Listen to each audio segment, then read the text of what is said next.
بسم اللہ الرحمن الرحیم الحمدللہ رب العالمین والصلاة والسلام علی سید الانبیاء والمرسلین۔ ناظرین محترم السلام علیکم۔ آپ کا میزبان تسلیم احمد صابری رمضان المبارک کی اس اسپیشل ٹرانسمیشن رحمت سحر کے ساتھ حاضر خدمت ہے۔ آپ یہ پروگرام میرے ساتھ دیکھا کرتے ہیں روزانہ صبح 2 بجے سے انتہائے سحر تک، اور موضوع سخن کا ہم انتخاب کرتے ہیں، آپ کی ٹیلی فون کالز شامل کرتے ہیں، وہ فقہی مسائل جو آپ کے ذہن کو پریشان کرتے ہیں وہ شامل کرتے ہیں، ان کے قرآن و حدیث کی روشنی میں جوابات دیا کرتے ہیں۔ آج کل ہر انسان کا ایک مسئلہ ہے، اگر کسی بھی کہا جائے کہ جی کوئی مسئلہ تو نہیں ہے، کوئی ٹینشن تو نہیں ہے، شاید ہی کوئی ایسا شخص ملے جو کہے جی نہیں مجھے کوئی ٹینشن نہیں ہے، ورنہ ہر شخص یہ تو ضرور کہتا ہے کہ ہاں اللہ کا شکر ہے، بس کچھ تھوڑا سا یہ پرابلم ہے، کچھ تھوڑا سا یہ پرابلم ہے۔ شاید ہی کوئی آدمی ایسا ہو جس کے ساتھ کوئی ٹینشن نہ ہو، کوئی مسئلہ نہ ہو، کسی پریشانی میں مبتلا نہ ہو۔ سورۃ الملک میں جو ذکر کیا گیا انسان کی زندگی کا مقصد، وہاں آزمائش بھی بتایا گیا ہے، اور پھر یہ بھی کہا جاتا ہے کہ آزمائش انسان کو کے درجات، مسلمان کے درجات کو بلند کرتی ہے۔ جب انسان کسی آزمائش کا سامنا کرتا ہے، کسی پریشانی، کسی مصیبت کا سامنا کرتا ہے تو اس کے درجات بلند ہوتے ہیں۔ اب مصیبتیں کئی طرح کی ہو سکتی ہیں، جس کے پاس مال ہے اس کے پاس مال زیادہ ہونے کی مصیبت ہے، جس کے پاس مال نہیں ہے اس کے پاس مال نہ ہونے کی مصیبت ہے۔ کسی کو اللہ نے اولاد کی نعمت سے نوازا ہے تو اولاد پریشانی کا سبب بن رہی ہے، اور اگر کسی کو اولاد نہیں دی تو وہ بے اولاد ہونے کا شکوہ کرتا ہے، اور اسے ہی مصیبت گردانتا ہے کہ میں یہ پریشانی ہے کہ میری اولاد کوئی نہیں ہے۔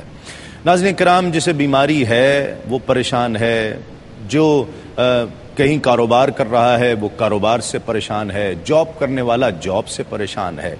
پریشانی اس معاشرے کا حصہ بنتی چلی جا رہی۔ شاید ہم زندگی کی دوڑ میں اتنا تیز بھاگنے لگ گئے ہیں کہ ہم اپنے اطراف و اکناف میں نہیں دیکھ رہے ہیں، ہم شریعت کو پیش نظر نہیں رکھ رہے ہیں۔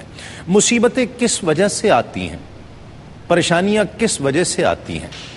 قرآن و حدیث ہمیں کیا بتاتا ہے کہ پریشانیاں، مصیبتیں، اس کے اسباب کیا ہوتے ہیں، اور اگر کوئی پریشانی، کوئی مصیبت آ جائے تو اس کا حل کیا ہونا چاہیے ہے۔ یہی بات آج ہم کریں گے کہ تمام پریشانیاں، تمام آزمائشیں، کیا ہر آنے والی پریشانی، کیا ہر آنے والی مصیبت، کسی کا کوئی مر جائے تو کیا آزمائش ہے، مصیبت ہے، عذاب کی صورت ہے؟ یہ تمام چیزیں آج انشاءاللہ ڈسکس کی جائیں گی کہ پریشانی، مصیبت، اول تو پریشانی، مصیبت، آزمائش میں کوئی انسان فرق کیسے کر سکتا ہے کہ یہ بات جو مجھ پر آئی ہے یہ پریشانی ہے، اور اس پریشانی، اس مصیبت کے عالم میں کرنا کیا چاہیے، کیا کریں؟ کیا کچھ وظیفہ پڑھنا چاہیے؟ کیا قرآن مجید اس وجہ سے اترا تھا کہ اس میں سے چند آیات کا انتخاب کر کے اور ہم وظائف کے طور پر، پریشانیوں کے حل کے طور پر اسے پڑھنا شروع کر دیں، یا قرآن فہمی کے لیے اسے سمجھ کر، پڑھ کر اس پر عمل کرنے کے لیے اترا ہے؟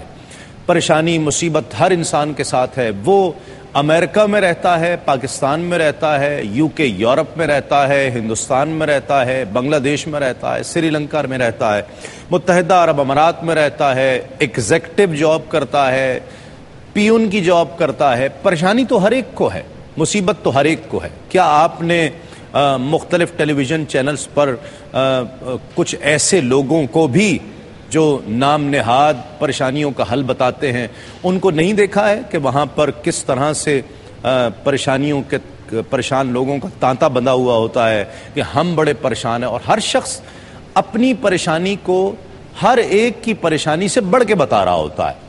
تو قرآن و حدیث کی روشنی میں پریشانی کیوں آتی ہے، مصیبت کیوں آتی ہے؟ کیا ہر پریشانی، ہر مصیبت کسی آزمائش کے طور پر آتی ہے، اور ہر آزمائش، ہر پریشانی، مصیبت انسان یا مسلمان کے درجات کی بلندی کا باعث بنتے ہیں؟ یہ تمام چیزیں آج انشاءاللہ زیر بحث آئیں گی۔ زندگی میں سکون کیسے حاصل کیا جا سکتا ہے، اطمینان کیسے حاصل کیا جا سکتا ہے، پریشانی رہے لیکن اس پریشانی کا احساس تبدیل ہو جائے، یہ کیسے ممکن ہے؟ ناظرین محترم، احساس بھی بڑی مختلف چیز ہے۔ وہ کسی نے ایک بڑا خوبصورت جملہ کہا تھا کہ اگر کسی غریب کے بچے نے روٹی نہ کھائی ہو، اس کے گھر میں کھانا نہ پکا ہو، پریشانی کا، مشکل کا احساس اسے جتنا ہو سکتا ہے، وہ ایک امیر آدمی کا راستے میں چلتے ہوئے گاڑی ڈرائیو کرتے ہوئے اس گاڑی کا ٹائر پنکچر ہو جائے تو شاید اس کی پریشانی کا احساس اس سے کہیں بڑھ کر ہو۔ پریشانی کے احساس پر کوئی لمٹ نہیں لگائی جا سکتی، نہ احساس کو ناپنے کا کوئی پیمانہ ہے، لیکن بہرحال عذاب، آزمائش، پریشانی مقدار میں کتنی بڑی ہے اور کیا اثرات چھوڑ سکتی ہے، یہ تو ڈسکس کیا جا سکتا ہے۔ پریشانی، مصیبت کیوں آتی ہے اور آ جائے تو اس کا حل کیا ہوتا ہے، اس کے پہلے تو اسباب پر ڈسکشن کریں گے اور پھر اس کا قرآن و حدیث کو حل دیتی ہے یا نہیں دیتی، اس حوالے سے بات کریں گے۔ آج کا سوال نوٹ فرما لیجئے، کون سی نماز میں 2 اذانیں دی جاتی ہیں؟ کون سی نماز ہے کہ جس میں 2 اذانیں دی جاتی ہیں؟ نماز عید، نماز جمعہ یا نماز جنازہ؟ نماز عید، نماز جمعہ یا نماز جنازہ، ان تینوں میں سے ایک جواب ٹھیک ہے۔ کون سی نماز میں 2 اذانیں دی جاتی ہیں؟ آپ کال کر سکتے ہیں، کنٹرول روم میں جواب نوٹ کرا دیجئے، آپ کا جواب کاؤنٹ کیا جائے گا اور صحیح، ایک سے زیادہ صحیح جواب ہونے پر اس کی قرآن اندازی کی جائے گی اور جو ونر قرار پائیں گے 2 افراد کا انتخاب کیا جائے گا، انہیں جنون گارمنٹس والوں کی جانب سے اور ہاشمی والوں کی جانب سے گفٹ ہیمپرز پیش کیے جائیں گے۔ وقفے سے جب ہم لوٹیں گے تو انشاءاللہ میرے ساتھ علماء کرام ہوں گے، ثنا خان رسول ہمارے ساتھ ہوں گے اور گفتگو ہوگی، سرکار دو عالم صلی اللہ علیہ وآلہ وسلم کا ذکر ہوگا۔ ایک مختصر سے وقفے کے بعد لوٹتے ہیں اس یقین کے ساتھ آپ کہیں نہیں جائیں گے۔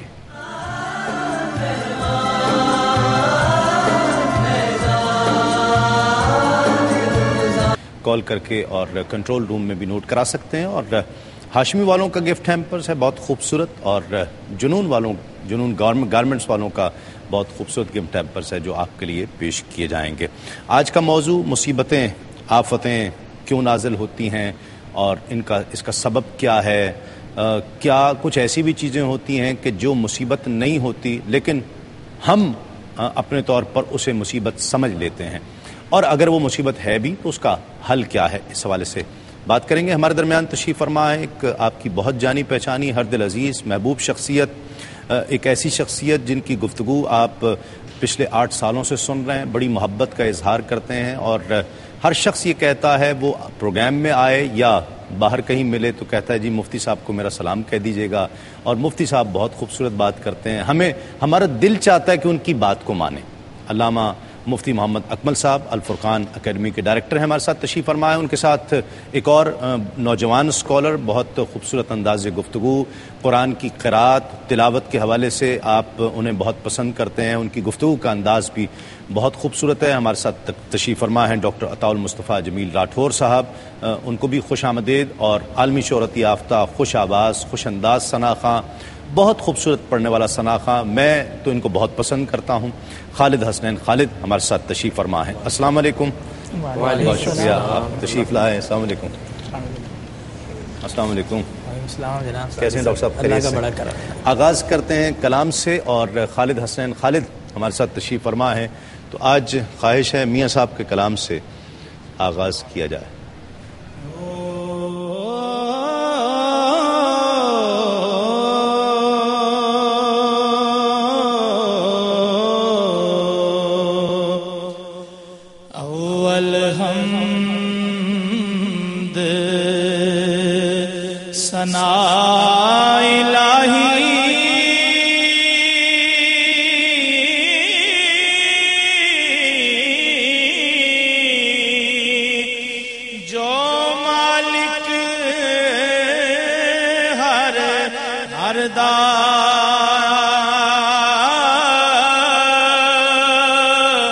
اس دا نام چتارن والا، ہر میدان نار دا اس دا نام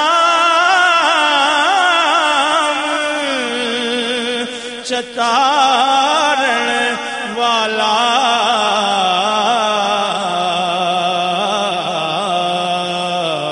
کسے میدان نہیں ہردا، جے میں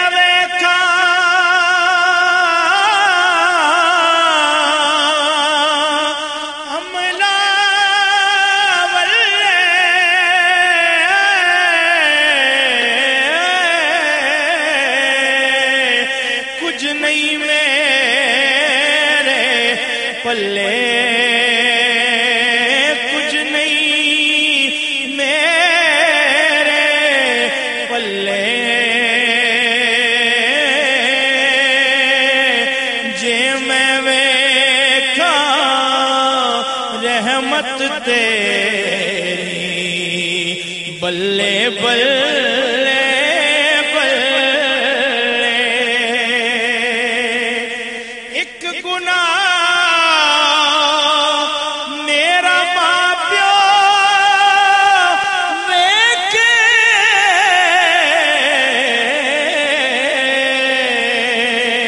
تے دیوے دیس نکالا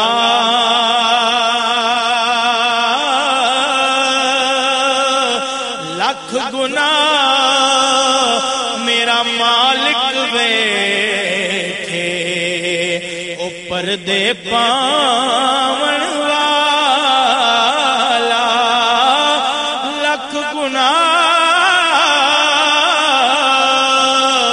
میرا مالک ویکھے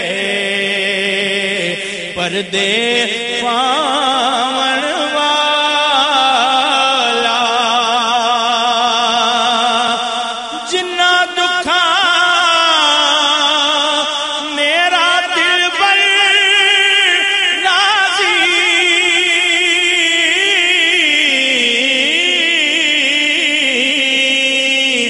سکھ نہ تو وارے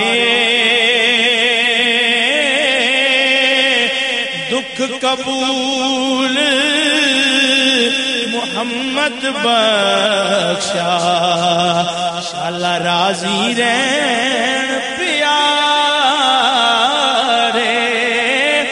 دکھ قبول محمد بخشا راضی رہن پیارے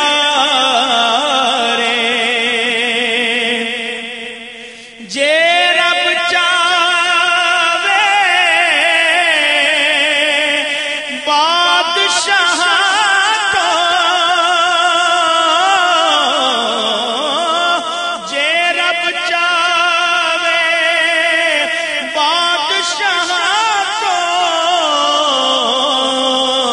کھولوے بادشاہیاں بادشاہاں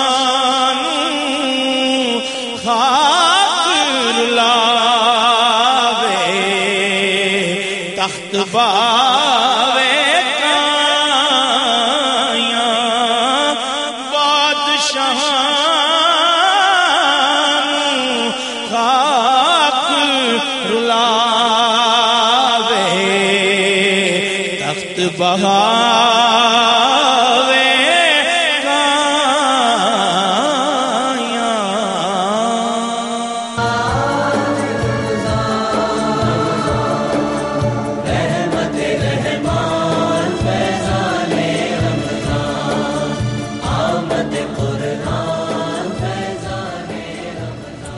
ناظرین خوش آمدید، آپ پروگرام دیکھ رہے ہیں رحمت السحر تسلیم صابری کے ساتھ، اور موضوع ہمارا مصیبت، پریشانی، مشکل کیوں آتی ہے، اور کیا ہر مشکل پریشانی آزمائش ہوتی ہے یا عذاب ہوتی ہے، اور اس کا حل کیا ہوتا ہے، اس حوالے سے بات کریں گے۔ مفتی صاحب، پریشانی، مصیبت، مشکل، فرق کیا ہے؟ عذاب، آزمائش، ان میں فرق کیا ہے؟ اعوذ باللہ من الشیطان الرجیم، بسم اللہ الرحمن الرحیم۔ اولا تو دیکھیں اس کے سبب پہ تھوڑا سا غور کر لیتے ہیں، اسی میں اسی حکمت بھی ظاہر ہو جائے گی۔ قرآن و حدیث کا مطالعہ کیا جائے تو 4 اسباب اس کے بڑے نظر آتے ہیں۔ پہلا تو یہی عذاب ہے۔ جب انبیاء علیہ السلام قوموں کو تبلیغ فرمایا کرتے تھے اور وہ تبلیغ اپنی آخری حد تک پہنچ جاتی تھی اور ان کا انکار اپنی آخری حد تک پہنچ جاتا تھا، آخری حد تک پہنچنے کا مطلب کہ تمام تر معجزات قاہرہ باہرہ ان کے سامنے ظاہر کر دیے گئے اور انہوں نے مسلسل انکار کو ہی اختیار کیا، تو وہ مستحق عذاب ہو گئے اور پھر پہ عذاب نازل ہوا۔ اور یہ ایسی مصیبت آتی تھی جو پچھلی قوموں میں اجتماعی طور پر آئی اور پوری قومیں مٹا دی گئیں۔ دوسرا سبب ہے آزمائش۔ یہ قرآن میں ہمارے بھی ذکر کیا، وَلَنَبْلُوَنَّكُمْ سے اللہ تعالیٰ نے آغاز فرمایا کہ ضرور ہم تمہیں آزمائیں گے، بھوک سے، پیاس سے، پھلوں کی کمی وغیرہ سے۔ تو دوسرا آزمائش ہوتا ہے۔ آزمائش حقیقتاً سزا یا عذاب نہیں ہوتی، بلکہ یہ اللہ تبارک و تعالیٰ کی طرف سے جاننے کے باوجود ایک امتحان ہے۔ ٹھیک ہے، اور اس امتحان پہ پورا اترنے کے بدلے میں مزید انعامات عطا کیے جاتے ہیں۔ یہ گویا کہ بندے کو صاف ستھرا کرنے، اس کے گناہوں سے پاک صاف کرنے، اور جو درجات ارادہ الہی میں اس کے لیے ازل سے متعین کر دیے گئے ان تک پہنچانے کا ایک وسیلہ اور ذریعہ ہوتا ہے۔ ٹھیک ہے، تیسرا ہوتا ہے سزا۔ یہ قرآن نے یہ بیان کیا کہ جو کچھ تمہیں مصیبتیں نازل ہوتی ہیں تمہارے اعمال کا بدلہ ہے۔ ٹھیک، بعض اوقات انسان کچھ خطا ایسی کر لیتا ہے کہ اس پہ شرعی حد جاری ہو جاتی ہے، چوری کر لی ہاتھ کاٹ دیا، شادی شدہ نے زنا کر لیا رجم کر دیا گیا، ڈاکہ مارا پکڑا گیا سولی پہ چڑھا دیا گیا، یہ سزائیں قرآن نے بیان فرمائی اور یہ ہمارے اعمال کا نتیجہ ہی ہوا۔ ٹھیک ہے، اسی طریقے سے بعض اوقات اور اعمال انسان کرتا ہے تو سزا دنیا میں دی جاتی، یہ سزا ہے اس کے عمل کا بدلہ۔ عذاب اس کو اس لیے نہیں کہتے کہ یہ عذاب اجتماعی طور پہ جیسے آتا ہے وہ ایک عذاب کا اس ایک کو ایک معنی مفہوم کچھ اور ہے۔ وہ اس طرح اس کو لے جاتے ہیں، یہ سزا۔ ٹھیک، چوتھی چیز ہے مکافات عمل، ٹھیک ہے، کہ یہ ایک سزا کا ہی ایک پہلو ہے، لیکن یہ ہوتا یہ ہے کہ جب ہم کسی کے ساتھ کوئی برا عمل کرتے ہیں تو اللہ تبارک و تعالیٰ ویسے ہی معاملہ ہمارے ساتھ کر دیتا ہے۔ ٹھیک ہے، مثال کے طور پہ نبی کریم صلی اللہ علیہ وسلم کا فرمان نشان ہے کہ جس نے اپنے ماں باپ کے ساتھ برا سلوک کیا اس کی اولاد اس کے ساتھ برا سلوک کرے گی۔ ٹھیک جو ہے، اپنے ماں باپ کی خدمت کرتا رہا تو اللہ تعالیٰ اس کی اولاد کو توفیق عطا فرمائے گا کہ وہ اس کے بڑھاپے میں اس کی خدمت کرے گی۔ ٹھیک ہے، ایک روایت میں ہے کہ جو والدین کے ساتھ برا سلوک کرے تو یہ ایک ایسا گناہ ہے کہ آخرت میں تو سزا ملے گی لیکن دنیا میں اس کی سزا فوراً دے دی جاتی ہے۔ اللہ، اسی طریقے سے اگر آپ کسی کے گناہوں کا تجسس کر کے خدا نخواستہ اسے لوگوں کے سامنے ظاہر کرنے کی کوشش کرتے ہیں تو اللہ نبی کریم صلی اللہ علیہ وسلم نے فرمایا کہ جو کسی کے گناہوں کی جستجو اور ٹو میں لگ جاتا ہے تو اللہ تعالیٰ کسی کو مقرر کر دیتا ہے جو اس کے گناہوں کے ٹو میں لگ جاتا ہے اور ان کو آشکارا کر دیتا ہے۔ اللہ، ایسی ایک روایت میں اگر کسی تائب شخص کو اس کے توبہ شدہ گناہ پر آر اور شرم دلائی جائے، وہ توبہ کر چکا ہے تو اللہ تعالیٰ اس کو موت سے پہلے اس گناہ میں مبتلا کر دے گا۔ استغفر تو یہ اللہ۔ کچھ ایسے مکافات عمل ہوتے ہیں جو عمل کا رد عمل کے طور پہ ظاہر ہوتا ہے۔ اگر عہد حاضر کو دیکھا جائے تو مشکلات زیادہ ہیں، جو ایک ڈسٹریبیوشن کی ہے مختلف چیزوں کی، سزا زیادہ ہے، مکافات عمل زیادہ ہیں، کیا صورت زیادہ ہے اس قوم پر عہد حاضر میں؟ میں یہاں پر صابری بھائی اس کو بیان کر کے پھر آپ کے سوال کی طرف آؤں گا۔ قرآن مجید برہان رشید میں ہمیں دو بنیادی باتیں بتائی گئی۔ ایک تو ہمیں سورۃ التغابن میں بتایا گیا ما اصاب من مصیبت الا باذن اللہ، کہ جو بھی مصیبت آتی ہے تم پر وہ من جانب اللہ ہوتی ہے، اللہ کی جانب سے۔ ان مصیبتوں کو، آلام کو، اس کرائسس کو، اس ٹربل کو، اس ڈیفیکلٹی کو ہم 5 کوارڈرنٹ میں تقسیم کر سکتے ہیں۔ پہلا تو یہ کہ انبیاء کرام رسول اعظام علیہ الصلاۃ والتسلیم پر بھی مصائب و آلام نازل کیے گئے۔ دیکھیے حضرت یوسف علیہ السلام ایک لمبے عرصے کے لیے اس میں جو ہے انوالو رہے، ان کو پریزن میں بھی ڈالا گیا، قید میں ڈالا گیا۔ یعقوب علیہ السلام اس روتے کو رہے۔ مصیبت کہیں گے؟ جی ہاں، وہ مصائب و علام ہیں، اللہ کی جانب سے نازل ہوتے ہیں۔ حضرت آدم علیہ السلام کئی سینکڑوں سال تک روتے رہے، بعض انبیاء کرام کو قتل کیا گیا، شہید کیا گیا۔ حضور اکرم صلی اللہ علیہ وسلم نے فرمایا میں سب سے زیادہ ستایا گیا ہوں، ہر نبی کو ستایا گیا، اور حدیث مبارک ہے کہ نبی کو ستایا جاتا ہے، پھر اس سے متصل لوگوں کو، پھر اس سے متصل لوگوں کو۔ اب جب انبیاء کرام کی جانب سے کی طرف اگر مصائب آئیں تو وہ ان کے بلندی درجات کا سبب بنتے ہیں، اللہ تبارک و تعالیٰ کے قرب کی منزلت طے کرتے ہیں۔ اسی طریقے دوسرا جو درجہ ہے وہ اولیاء کرام اور صالحین کا ہے، ان پر جو مصائب آتے ہیں وہ امتحان کے طور پر، وہ آزمائش کے طور پر آتے ہیں، اور جب وہ صبر کرتے ہیں تو اللہ تبارک و تعالیٰ اپنی معرفت کو ان کے لیے مزید کشادہ کر دیا کرتا ہے۔ تیسرا کوارڈرنٹ عامت المسلمین کا ہے، اور اس کے متعلق یہ بتایا گیا کہ اگر کوئی شخص گناہ کرتا ہے، اللہ تبارک و تعالیٰ اس پر مصائب و آلام بھیجتا ہے اور وہ صبر کرتا ہے، تو اللہ تبارک و تعالیٰ اس کے گناہوں کو ختم فرما دیتا ہے، اس کے گناہوں کا کفارہ بن جاتا ہے یہ مصائب اور آلام۔ اور پھر چوتھا درجہ نابالغ بچوں کا ہے، دیوانوں کا ہے، ان پر جو مصائب و آلام آتے ہیں وہ ان کے والدین کے بلندی درجات کا سبب بن جاتے ہیں۔ اور پانچواں جو کوارڈرنٹ ہے، جو تقسیم ہے، وہ نان مسلم کا، انفائڈلس کا ہے۔ ان پر جو عذاب اور مصیبت اور علام آئیں تو وہ ان کی توہین کے لیے ہوتے ہیں اور اللہ کی نافرمانی کے سبب آیا کرتے ہیں۔ یہ 5 کوارڈرنٹ پہ ہم تقسیم کرتے ہیں من جانب اللہ۔ اس کے بعد قرآن نے جو دوسرا درجہ بتایا ہے وما اصابکم من مصیبت فبما کسبت ایدیکم ویعفو عن کثیر، کہ تم پر جو مصائب و علام آتے ہیں وہ تمہارے ہاتھوں کے کرتوتوں کی وجہ سے، تمہارے اعمال کی وجہ سے، تمہارے سیئات کی وجہ سے، تمہاری معصیت کی وجہ سے، تمہاری نافرمانی کی وجہ سے ہے۔ اور یہاں پر جب اس کوارڈنٹ کو ہم دیکھتے ہیں تو مفتی صاحب نے قبلہ نے جس طرح فرمایا تو اللہ تبارک و تعالیٰ کا ایک نظام سزا ہے جسے ہم مکافات عمل بھی کہتے ہیں۔ وہ فرماتا وَلَنُذِيقَنَّهُم مِّنَ الْعَذَابِ الْأَدْنَىٰ دُونَ الْعَذَابِ الْأَكْبَرِ لَعَلَّهُمْ يَرْجِعُونَ کہ بڑے عذاب سے پہلے ہم دنیا میں ایک چھوٹے عذاب کا مزہ تمہیں ضرور چکھائیں گے۔ ٹھیک ہے ناظرین، اب ہر شخص یہ جاننا چاہ رہا ہوگا آپ میں سے، اور میں بھی یقیناً جاننا چاہ رہا ہوں علماء کرام سے کہ آپ کی پریشانی، جیسے آپ پریشانی تصور کیے ہوئے ہیں، کبھی اولاد کا ہونا اور اس کی پریشانی، ان کا تنگ کرنا، کبھی اولاد کا نہ ہونا، کبھی مال زیادہ ہو کر پریشانی، کبھی مال نہ ہو تو روٹی کی پریشانی، یہ تمام چیزیں، یہ پریشانی ہے، مصیبت ہے، سزا ہے، مکافات عمل ہے، کیا ہے؟ یقیناً آپ اس بات کا، اس سوال کا جواب جاننا چاہتے ہوں گے۔ ایک مختصر سے وقفے کے بعد لوٹتے ہیں اس یقین کے ساتھ، آپ کہیں نہیں جائیں گے۔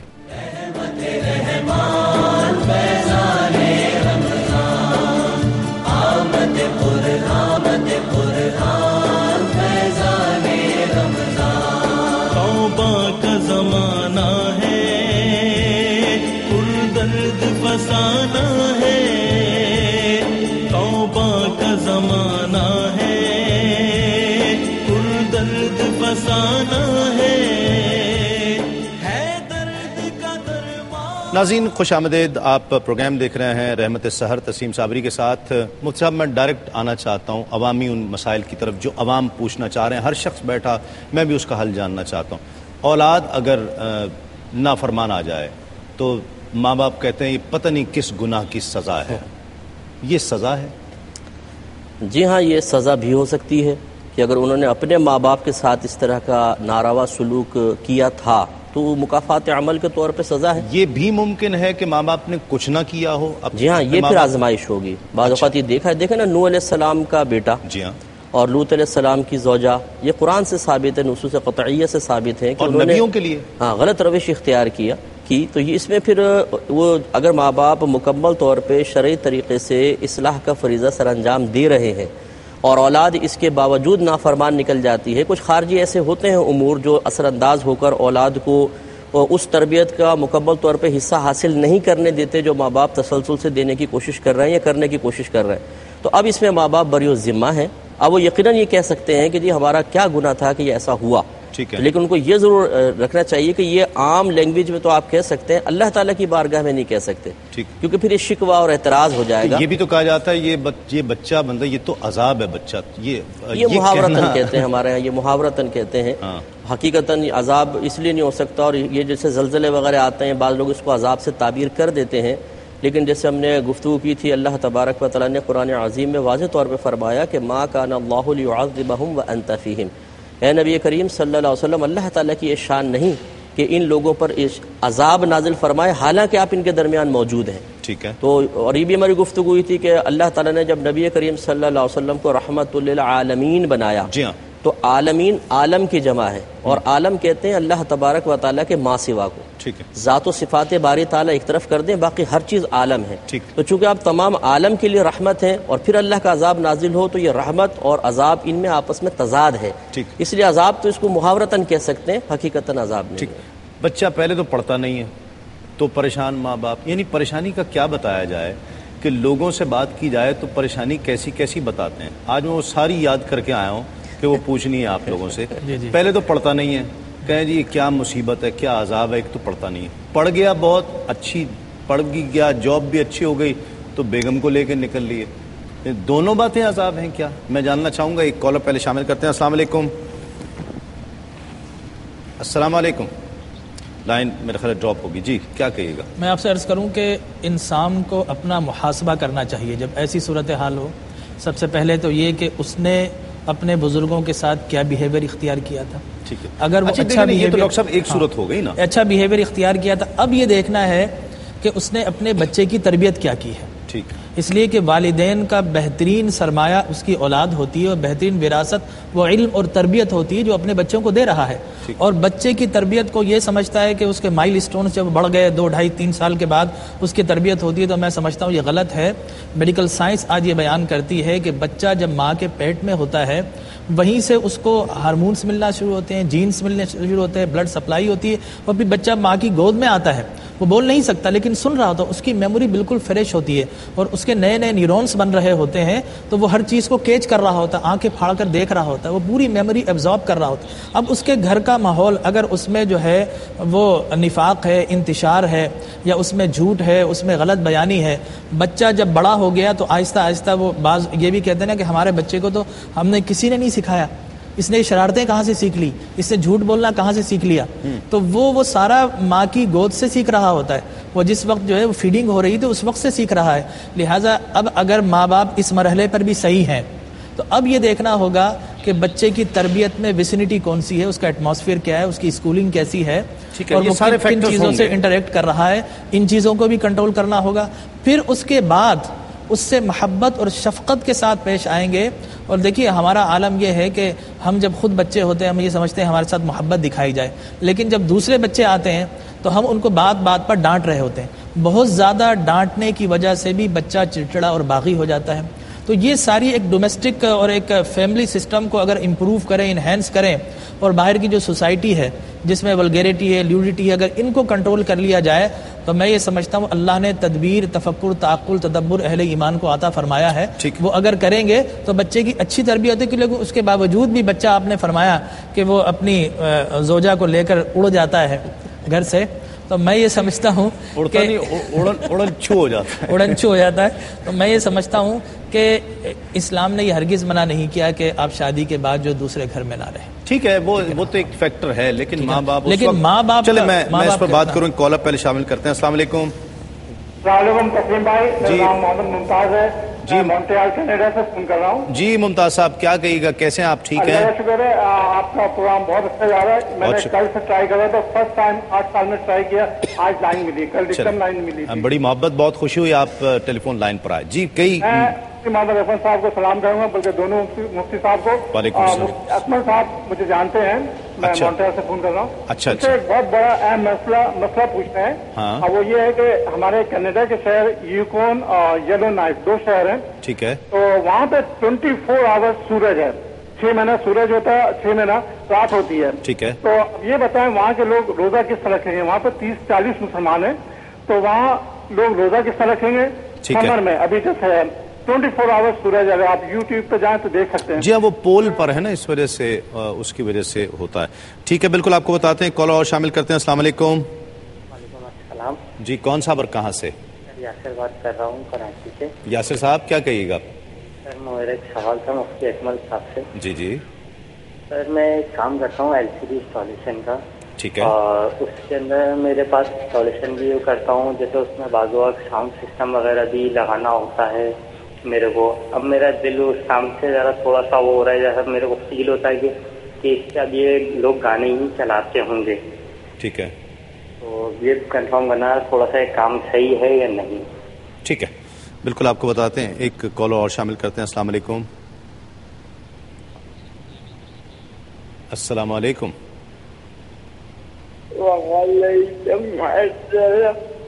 کیسے ہیں احمد بھائی؟ احمد مصطفیٰ. السلام علیکم. وعلیکم السلام. اللہ کا شکر ہے، الحمدللہ. آپ کی دعائیں. آپ دیکھ رہے ہیں پروگرام؟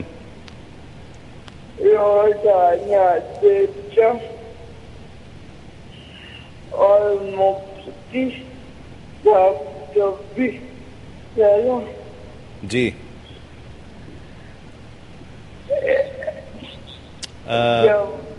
ہلو، میرا خیال ہے لائن ڈراپ ہو گئی. ایک مختصر سا وقفے کے بعد لوٹتے ہیں اس یقین کے ساتھ آپ کہیں نہیں جائیں گے.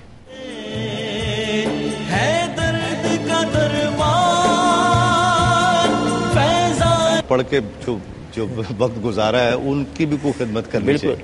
دیکھیں نا، نبی کریم صلی اللہ علیہ وسلم نے ارشاد فرمایا کہ اگر بنی آدم کو سونے کی 2 وادیاں مل جائیں تو یہ تمنا کرے گا کاش ایک اور وادی مجھے مل جائے. جی ہاں. تو یہ بعض اوقات ایک ہوتا ہے ظاہری لحاظ سے غریب اور ایک ہوتا ہے قلبی غریب. ظاہری غربت اتنی بری نہیں ہوتی، قلبی غربت بہت بری ہے کہ کروڑوں اور اربوں خربوں ہونے کے باوجود انسان اپنے آپ کو فقیر اور کنگال سے محسوس کرتا ہے. تو حل میں مزید، اور جب وہ حل میں مزید اسے جائز طریقے سے حاصل نہیں ہوتا تو اپنی باطنی خواہشات جو بیجا ہیں اور خلاف شرع ہیں ان خواہشات کو پورا کرنے کے لیے وہ ہر حرام ذریعہ، ناجائز ذریعہ، لوگوں کو دھوکہ دینا، کچل دینا، ان کے کندھوں پر قدم رکھتے ہوئے ترقی کی منازل طے کرنا، سب کو اپنے لیے روا کر لیتا ہے. اور یہ اتنی مشغولیت ہو جاتی. ہاں یہ ہو سکتا ہے بالکل، اس کو ایک آپ سزا اللہ تعالیٰ کی کہہ سکتے ہیں کہ اس نے کوئی ایسا جرم کیا ہو، کسی کی کوئی بد دعا لگ گئی، مظلوم کے جیسے لگ گئے کچھ، تو اللہ تعالیٰ بعض اوقات اس کے لیے دنیا کے دروازے کھول دیتا ہے. اتنی دنیاوی ترقی کرے گا، اتنی کرے گا کہ بس جسے کہتے ہیں نا کہ بھئی یہ تو مٹی کو بھی ہاتھ لگائے تو سونا بن جائے. تو ایسا نہیں ہے کہ ایسا جو شخص ہے اللہ نے ایسا اس کو لکی پیدا کیا ہے جس کو ہم لکی کہہ دیتے ہیں، حالانکہ سب اللہ کی طرف سے ہے، تو ہر ایک ایسا ہی سزا پا رہا ہے، ایسا میں نہیں کہہ رہا ہوں. لیکن یہ بھی بعض اوقات ہوتا ہے، اور اس کا ضابطہ کلیہ علماء نے یہ لکھا ہے کہ اگر میں ایک جملے میں سرچ کرتا ہوں کہ اگر کثرت نافرمانی کے باوجود نعمتوں کے دروازے کھلے نظر آئیں تو عموماً یہ اللہ کی طرف سے سزا ہوتی ہے. تو یہ بھی تو کہا گیا نا جس کو اللہ نے عزت دی ہے اس کی عزت کرو. تو لیکن وہ عزت کا ذریعہ مختلف ہے. عزت کا ذریعہ جو ہے وہ کس وجہ سے اس کو عزت حاصل ہوئی یہ بھی دیکھیں. اگر ایک فاسق و فاجر ہے، وہ ناچ گانا ڈانس کر کے عزت پا لیتا ہے تو کیا اس کو عزت دی جائے گی؟ لازم سے بات ہے کہ نہیں، کیونکہ یہ حقیقی عزت نہیں ہے. ان اکرمکم عند اللہ اتقاکم، اللہ تعالیٰ نے واضح طور پہ فرما دیا کہ اللہ تعالیٰ کی بارگاہ میں تم میں سے سب سے زیادہ عزت والا وہ ہے جو سب سے زیادہ تم میں متقی اور پرہیزگار ہے. تو اصل عزت یہ ہے، اور اس عزت کو واقعی اس کو باعث عزت بنانا بھی چاہیے اور اس شخص کو معزز سمجھنا چاہیے. جس کو عام طور پہ عزت سمجھا جا رہا ہے وہ عزت نہیں ہے. مطلب یہ بھی نہیں کہہ سکتے. مثال کے طور پہ ایک مالدار شخص ہے، جائز حلال طریقے سے کماتا ہے، غریبوں کی مدد بھی کرتا ہے، اور اس کو عزت حاصل ہو گئی تو ہم اس کو برا تو نہیں کہیں گے. یہ نہیں ہے کہ ہمیشہ ایسا ہوگا، لیکن یہ ضرور ہے کہ جو اللہ تعالیٰ اس کے رسول کی بارگاہ میں اصل عزت ہے وہ نیک اعمال، پرہیزگاری اور تقویٰ کی ہے. اس کے بعد دوسری ضمنی حیثیتیں رکھتی ہیں، بنیادی یہی ہوتی ہے. ایک کالر شامل کرتے ہیں. السلام علیکم. السلام علیکم. وعلیکم السلام. جی کون صاحب اور کہاں سے؟ جی تسلیم بھائی، آصف شیخ بول رہا ہوں، کالا موسیٰ ضلع بیران سے. جی آصف سے آپ کیا کہیے گا؟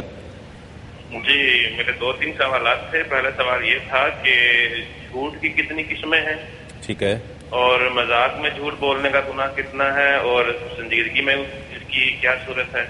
اچھا. اس کے علاوہ یہ بات پوچھنی تھی کہ جب قیامت کے دن ایک عورت سے پوچھا جائے گا کہ تم نے یہ گناہ کیا کیوں کیے، تو کیا یہ سچ ہے کہ وہ بولے گی کہ بلاؤ میرے ہسبینڈ کو، بلاؤ میرے بھائی کو، بلاؤ میرے باپ کو، میرے بیٹے کو، کہ ان لوگوں نے مجھے ان گناہوں سے کیوں نہیں روکا؟ ٹھیک ہے. اب ان جوابات شیخ صاحب ایک بات پوچھوں، ان جوابات کا آپ کو پتہ ہوتا ہے؟ کہہ سکتے ہیں. آپ کے سوال سے، انداز سے، مزاج سے لگتا ہے کہ آپ کو ان جوابوں کا پتہ ہوتا ہے. کوشش میں یہی کرتا ہوں تسلیم بھائی کی زیادہ. اچھا بیٹی کی شادی کی تھی. چلے ایک کالر پہلے لیتے ہیں. السلام علیکم. السلام علیکم. وعلیکم السلام. کون اور کہاں سے؟ جی میں دیجی خان سے بات کر رہی ہوں. میرا سوال یہ ہے، جی ایک تو زکوٰۃ کی شرح بتائی جائے. جیسے بتاتے ہیں کہ 7.5 تولے سونا ہو تو اس کی مالیت کا 40واں حصہ ہوتا ہے یا کل مالیت کا 40واں حصہ دینا ہوتا ہے. دوسری بات یہ ہے کہ میرا بھائی دبئی میں اس نے ایک گاڑی خریدی ہوئی ہے، وہ اسے چلا کر جو انکم ہوتی ہے اس سے گھر خرچ چلاتا ہے. ٹھیک ہے. تو کیا اس گاڑی کی مالیت کی بھی زکوٰۃ نکالنی ہوگی؟ اور تیسرا سوال یہ ہے کہ اگر کسی نے اپنی بیٹیوں کی شادیوں کے لیے پیسہ جمع کیا ہے تو کیا اس مال پر بھی زکوٰۃ دینا واجب ہے؟ ٹھیک ہے. مجھے تفصیل سے بتائیے. جی بہت شکریہ. ایک کال اور شامل کرتے ہیں. السلام علیکم. وعلیکم السلام. جی کون صاحب؟ کیا حال ہے؟ اللہ کا شکر ہے. کون اور کہاں سے؟ سر میں وقاص بات کر رہا ہوں کیرول پکا سے. جی وقاص صاحب کیا کہیے گا؟ جی اس کے ساتھ یہ سوال ہے کہ جی سر جو روزہ وغیرہ رکھتا ہے، نماز وغیرہ نہیں پڑھتا، تو آیا تو اس کے لیے کیا مقصد کہنے کا حکم ہے کہ نماز میں مقصد کہنے کا روزے کا ثواب ہے یا نہیں ہے؟ ٹھیک ہے. نماز نہ پڑھنے سے. اور دوسرا میرا یہ سوال ہے کہ جو اعتکاف میں بیٹھتے ہیں، مثال ہے کہ سگریٹ وغیرہ جو ہوتی ہے جو پیتے ہیں، اس کے لیے کیا شریعت کہتی ہے کہ سگریٹ پینا چاہیے اعتکاف والوں کو یا معتکف کو نہیں پینا چاہیے؟ ٹھیک ہے. اور دوسرے نمبر پہ سر یہ سوال جو میرے ہیں نا، ان کا جواب مجھے جلدی سے مل جانا چاہیے، اس لیے کہ یہاں پر ہمارے وہاں لوڈ شیڈنگ کا مسئلہ ہے بہت زیادہ. اچھا تو بہت مہربانی ہوگی اگر اسے جلدی سے اپنا بتا دیا جائے جو میرا سوال ہے ان کا جواب. اور دوسرے نمبر پہ سر یہ ریپیٹ پروگرام سسٹم ہوتا ہے کیا؟ اچھا نہیں ریپیٹ نہیں ہوتا، ظاہری بات ہے. آپ شام میں افطار کا پروگرام دیکھ سکتے ہیں. یہ لوڈ شیڈنگ بھی سزا ہے یا آزمائش ہے؟ ارے اعمال کی سزا لگتی ہے ویسے. ایک کالر شامل کرتے ہیں. السلام علیکم. وعلیکم السلام جی کون صاحب اور کہاں سے؟ میں انڈیا سے بول رہا ہوں، محمد بابو. جی کیا فرمائیے، کیا کہیے گا؟ میرا جو میں ادھر عرب میں رہتا تھا جی، تو ادھر میرا ایکسیڈنٹ ہو گیا. اچھا. میں ادھر پیرالائز ہو گیا تو میرے کو انشورنس والوں نے پیسہ دیا تھا. کیا وہ پیسہ میں نیک کام میں لگا سکتا ہوں، جیسے زکوٰۃ ہے، خیرات ہے، اس میں لگا سکتا ہوں؟ ٹھیک ہے، بالکل آپ کو بتاتے ہیں. جی ڈاکٹر صاحب ایک مختصر سا وقفہ لیں گے، وقفے کے بعد لوٹتے ہیں اس یقین کے ساتھ آپ کہیں نہیں جائیں گے.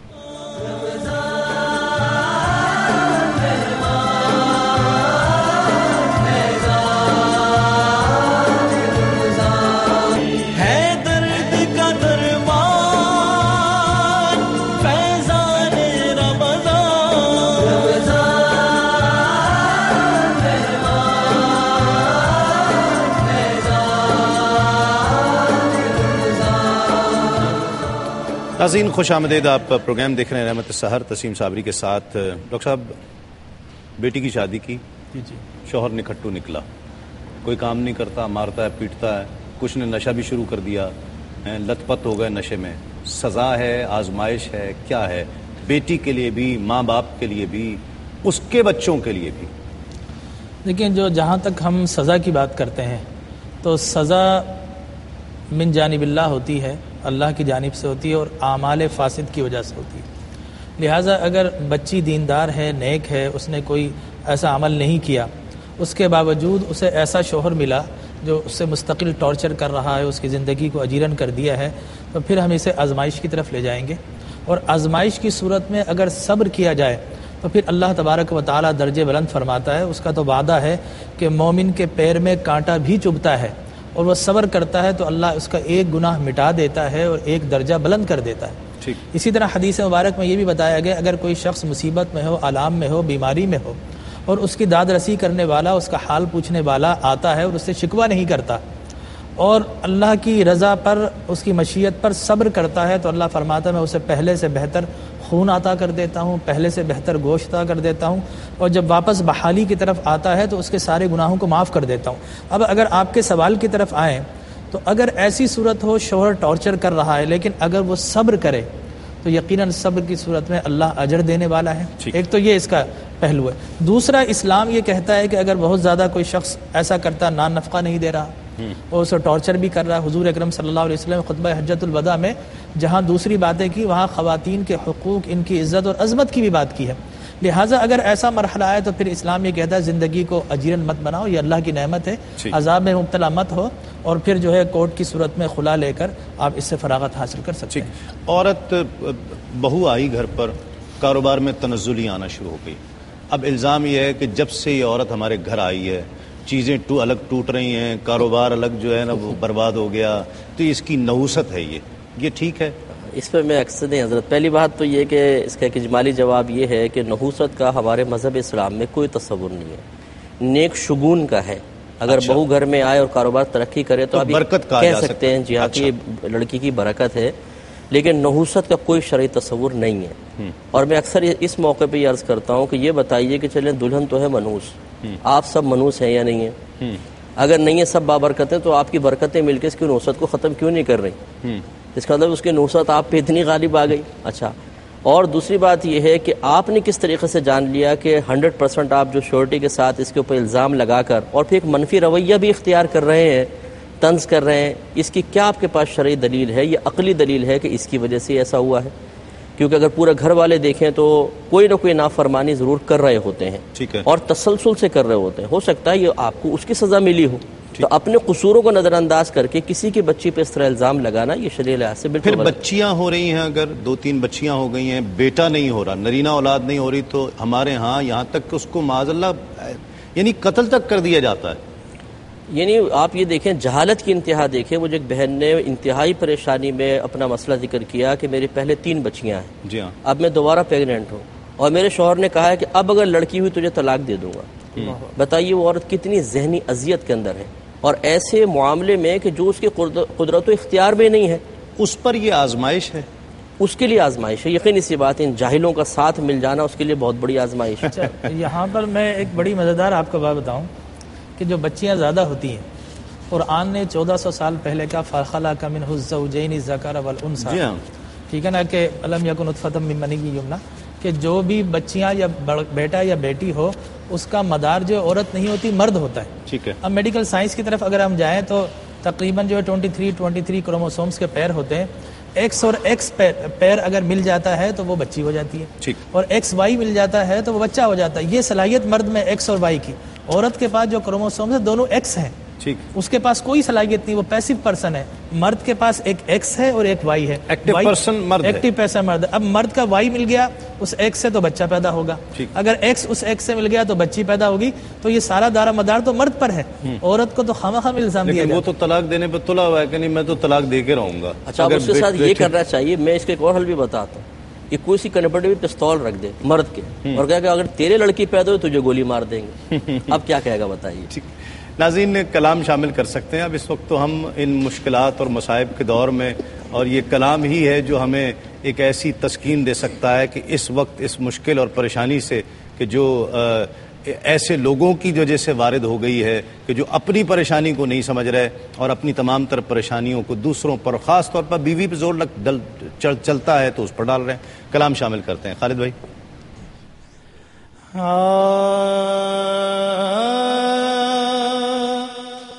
فرش سے تا عرش ہیں سارے زمانے آپ کے, فرش سے تا عرش ہیں سارے زمانے آپ کے,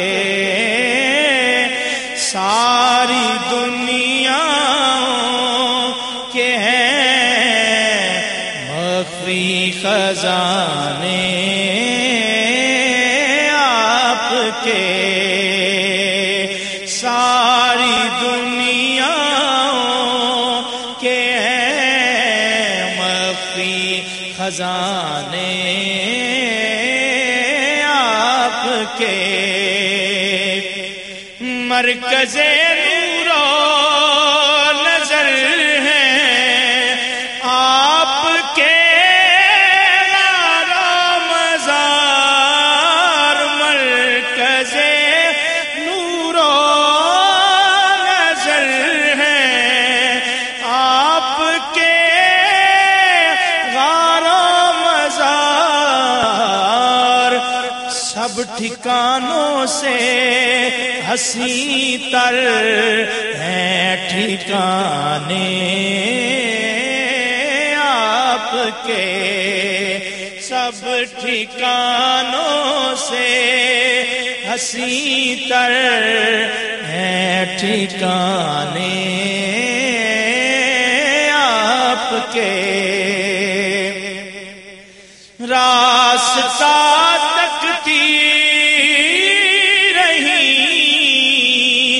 ان کی نگاہ آپ کا, راستہ تکتی رہی ان کی نگاہ آپ کا,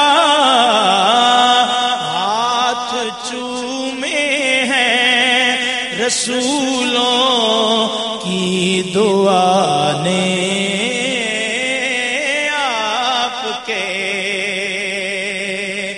اور ایک طرف صدیق اکبر, ایک طرف روح الامین, ایک طرف صدیق اکبر, ایک طرف روح سفر کیا کیا بنائے ہیں خدا نے آپ کے یا رسول اللہ ہم سفر کیا کیا بنائے ہیں خدا نے آپ کے اور حیرتیں گم ہو گئی ہیں دانشیں ہیں لاجواب دانشیں ہیں لاجواب رہ گئے اوصاف گن گن کر سیانے کے رہ گئے اوصاف گن گن کر سیانے آپ کے رہ گئے اوصاف گن گن کر سیانے آپ کے اور کروٹیں لیتے ہیں میرے ذہن میں بدروح نے ذہن میں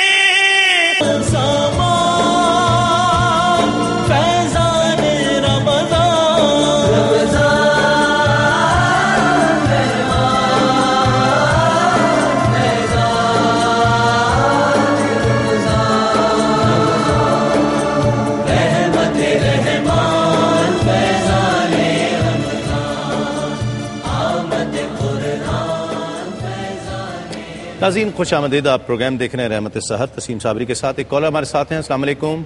وعلیکم السلام جی کون اور کہاں سے بات کر رہی ہیں؟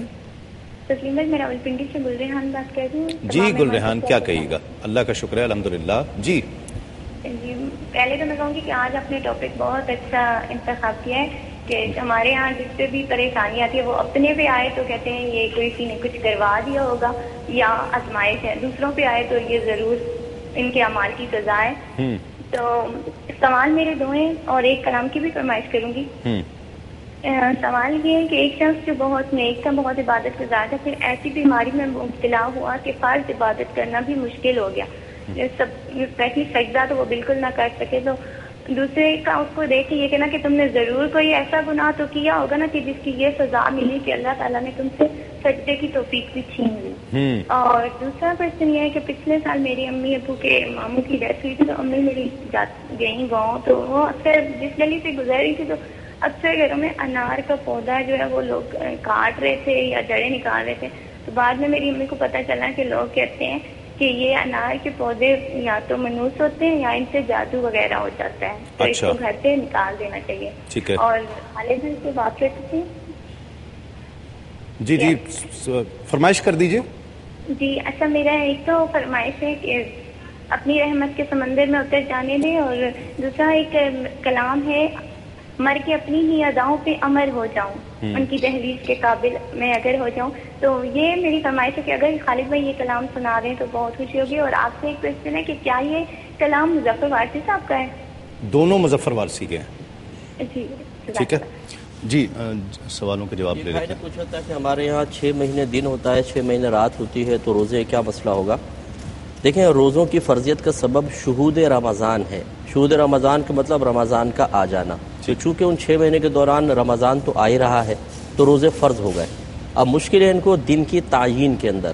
اس کا بنیادی اصول یہ ہوتا ہے کہ اپنے قریب ترین جو بھی آپ کا کنٹری ہے، جو بھی کچھ سٹی اگر قریب ہے اور اس میں اس طرح تفاوت ہو رہا ہے دن اور رات کا، آپ اس ٹائم کو فالو کریں گے۔ ٹھیک ہے، اگر ایسا نہیں ہے دور تک بالفرض فرض کر لیں، ورنہ آج کل تو آسانی ہے، تو پھر اندازے سے کریں گے کہ اندازے سے آپ 12 گھنٹے کا کر لیں حساب، 12 گھنٹے کی رات 2 حصوں میں ڈیوائڈ کر لیں، اور اپنے ایک وقت میں آپ سحری کریں اور 12 گھنٹے گزارنے کے بعد افطار کریں۔ اللہ کی رحمت سے امید ہے کہ اللہ تعالیٰ اس کو قبول فرمائے گا۔ ٹھیک ہے۔ دوسرا غالباً ساؤنڈ سسٹم کا تھا کہ یہ بعض اوقات میوزک کے اس میں بھی لگ جایا کرتا ہے، تو اس کا کیا شرعی حکم ہوگا؟ کام ہی اس کا کرتے ہیں، وہ بیچ دیتے ہیں، اسٹوڈیوز جو ہیں وہ بیچ دیتے ہیں، تو بھائی ان کو اب یہ ابہام ہو گیا ہے کہ اگانے بھی لگائے گا. دیکھیں اس میں مفتہ بھی قول یہی ہے کہ ان کے اوپر کوئی وبال نہیں ہے. جب ایک پروڈکٹ دو کاموں میں یوز ہو سکتی ہے، جائز بھی ناجائز، تو اب اس کا وبال استعمال کرنے والے پر ہوگا. ٹھیک ہے نا. تو جیسے پستول ہے، چھری ہے، ہر چیز کے اندر دو پہلو نکل سکتے ہیں. تو اس لیے اب جیسے گلاس ہے، اس میں شراب بھی پی سکتے ہیں، پانی بھی. آپ کو شراب پیے تو گلاس کی سیل تو منع نہیں کر سکتے ہیں. تو اس لیے ان پر کوئی وبال نہیں ہے، یہ بالکل بلا کراہت اس کو کر سکتے ہیں، بالکل جائز ہے. سود کی قسمیں ایک بھائی نے پوچھی تھی. سود کی بڑی دو قسمیں ہوتی ہیں، ایک ربا بالقرآن کہلاتا ہے، ایک ربا بالحدیث کہلاتا ہے. قرآن کا ربا تو یہ ہے کہ آپ کسی کو پیسہ دیں اور اس وعدے پر کہ جب یہ آپ لوٹائیں گے، قرضہ لوٹائیں گے تو اس پہ اتنا نفع مجھے دیں گے. ٹھیک ہے، یہ سود ہے. دوسرا حدیث کے اندر آتا ہے، نبی کریم صلی اللہ علیہ وسلم نے 6 چیزوں کا تذکرہ فرمایا جن سے علت فقہ نے نکالی ہے کہ وہ تمام موزونی اور مکیلی تھیں، یعنی ان کا وزن کیا جاتا تھا یا ان کو برتن وغیرہ سے ناپا جاتا تھا.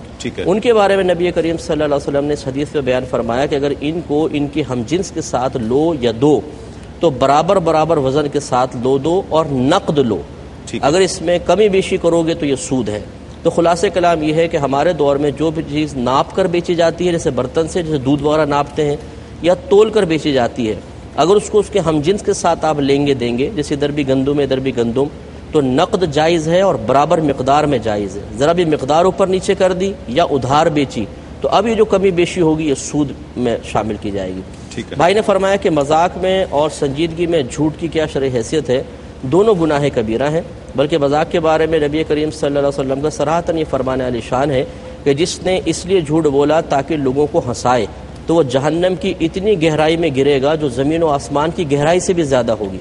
یہ خاص کلام اسی لیے فرمایا تاکہ لوگ جھوٹ میں نہ سمجھیں، مذاق میں نہ سمجھے کہ جھوٹ بولنا جائز ہو گیا. اس لیے دونوں صورتوں میں گناہ کبیرہ ہے. ایک یہ کہتے ہیں کہ میدان معاشر میں کیا ایسا ہوگا کہ کوئی عورت بلائی جائے گی اور وہ اس کی تربیت نہیں ہوئی تو کہے گی میرے ماں باپ کو بلاؤ، بیوی بچوں بھائیوں کو بلاؤ کہ انہوں نے میری تربیت نہیں کی تھی. تو بالکل ایسے احادیث میں مضامین ملتے ہیں کہ اولاد یہ مطالبہ کرے گی، بیوی مطالبہ کرے گی، بیوی کہے گی میرے شوہر کو بلاؤ اس لیے کہ اس نے ہمیں حرام کھلایا پلایا اور ہماری تربیت نہیں کی، تو اس کا حساب کتاب ہوگا. اسی طرح اولاد اپنے والدین کی عدم تربیت کے بارے میں شکایت کرے گی کہ ہم اس لیے گناہ میں مبتلا ہوئے کہ انہوں نے تربیت نہیں کی تھی، تو اللہ تعالیٰ ان کا بدلہ دلوائے گا. تو ایسے مضامین ملتے ہیں. ٹھیک ہے. بہن نے فرمایا کہ اگر 7.5 تولہ سونا ہو تو اس کی کل مالیت پر زکوٰۃ ہے، یہ کیا ہے؟ دیکھیں جب 7.5 تولہ یہ ایک نصاب ہے، ایک مقدار ہے، سمجھ لیجیے جب یہ آپ کے پاس ہے اور اس پر سال گزر جائے گا تو جتنا بھی آپ کے پاس سونا ہے، یہ نہیں کہ 7.5 تولہ باہر نکال دیں باقی پر ہے، اس کی موجودہ قیمت نکلوا لیں، اس کا 2.5% زکوٰۃ نکالیں گے. میں نے فرمایا کہ ان کے بھائی ایک گاڑی رینٹ پہ چلاتے ہیں تو کیا نفس گاڑی کے اوپر زکوٰۃ بنتی ہے کہ نہیں بنتی؟ دیکھیں رینٹ پہ آپ جتنی بھی چیزیں دیتے ہیں اس پہ زکوٰۃ نہیں ہوتی. ہاں اس سے جو آمدنی آتی ہے وہ دیگر مال کے ساتھ مل کر زکوٰۃ کا سبب بن جائے تو ایک الگ بات ہے. اسی طرح کہتی ہیں کہ بیٹی کی شادی کے لیے کچھ مال جمع رکھا ہے، اس پہ زکوٰۃ واجب ہے کہ نہیں؟ بیٹی کی شادی کے لیے جمع شدہ مال یہ حاجت اصلیہ میں مستغرق نہیں کہلاتا، لہٰذا اس پر اگر وہ سونا ہے چاندی ہے اس پہ زکوٰۃ بنے گی. اگر سونا چاندی ہے تو بعض اوقات جہیز کا سامان رکھا ہوتا ہے، اس روزمرہ ضرورت کے استعمالی سامان پہ زکوٰۃ نہیں ہوتی، چاہے وہ ماں باپ کا ہو چاہے بچی کا ہو. ٹھیک ہے. ایک یہ کہا تھا کہ ایک شخص روزہ رکھتا ہے لیکن نماز نہیں پڑھتا، کیا روزے کا ثواب ملے گا؟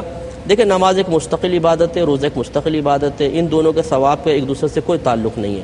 اللہ تعالیٰ کی رحمت بہت بڑی ہے، اگر کوئی نماز نہیں پڑھتا روزہ رکھتا ہے روزے کا ثواب اس کو مل سکتا ہے، لیکن یہ ضرور ہے کہ اس روزے کی نورانیت اس کو حاصل نہیں ہوگی. ہاں بعض اوقات اس قسم کے مضامین میں ملتے ہیں کہ جو روزہ رکھ کے برا کام کرنا نہ چھوڑے تو اللہ تبارک و تعالیٰ کو اس کے روزے کی کوئی حاجت نہیں ہے، گویا کہ اس کا روزہ بارگاہ الہی میں درجہ مقبولیت نہیں پا سکتا.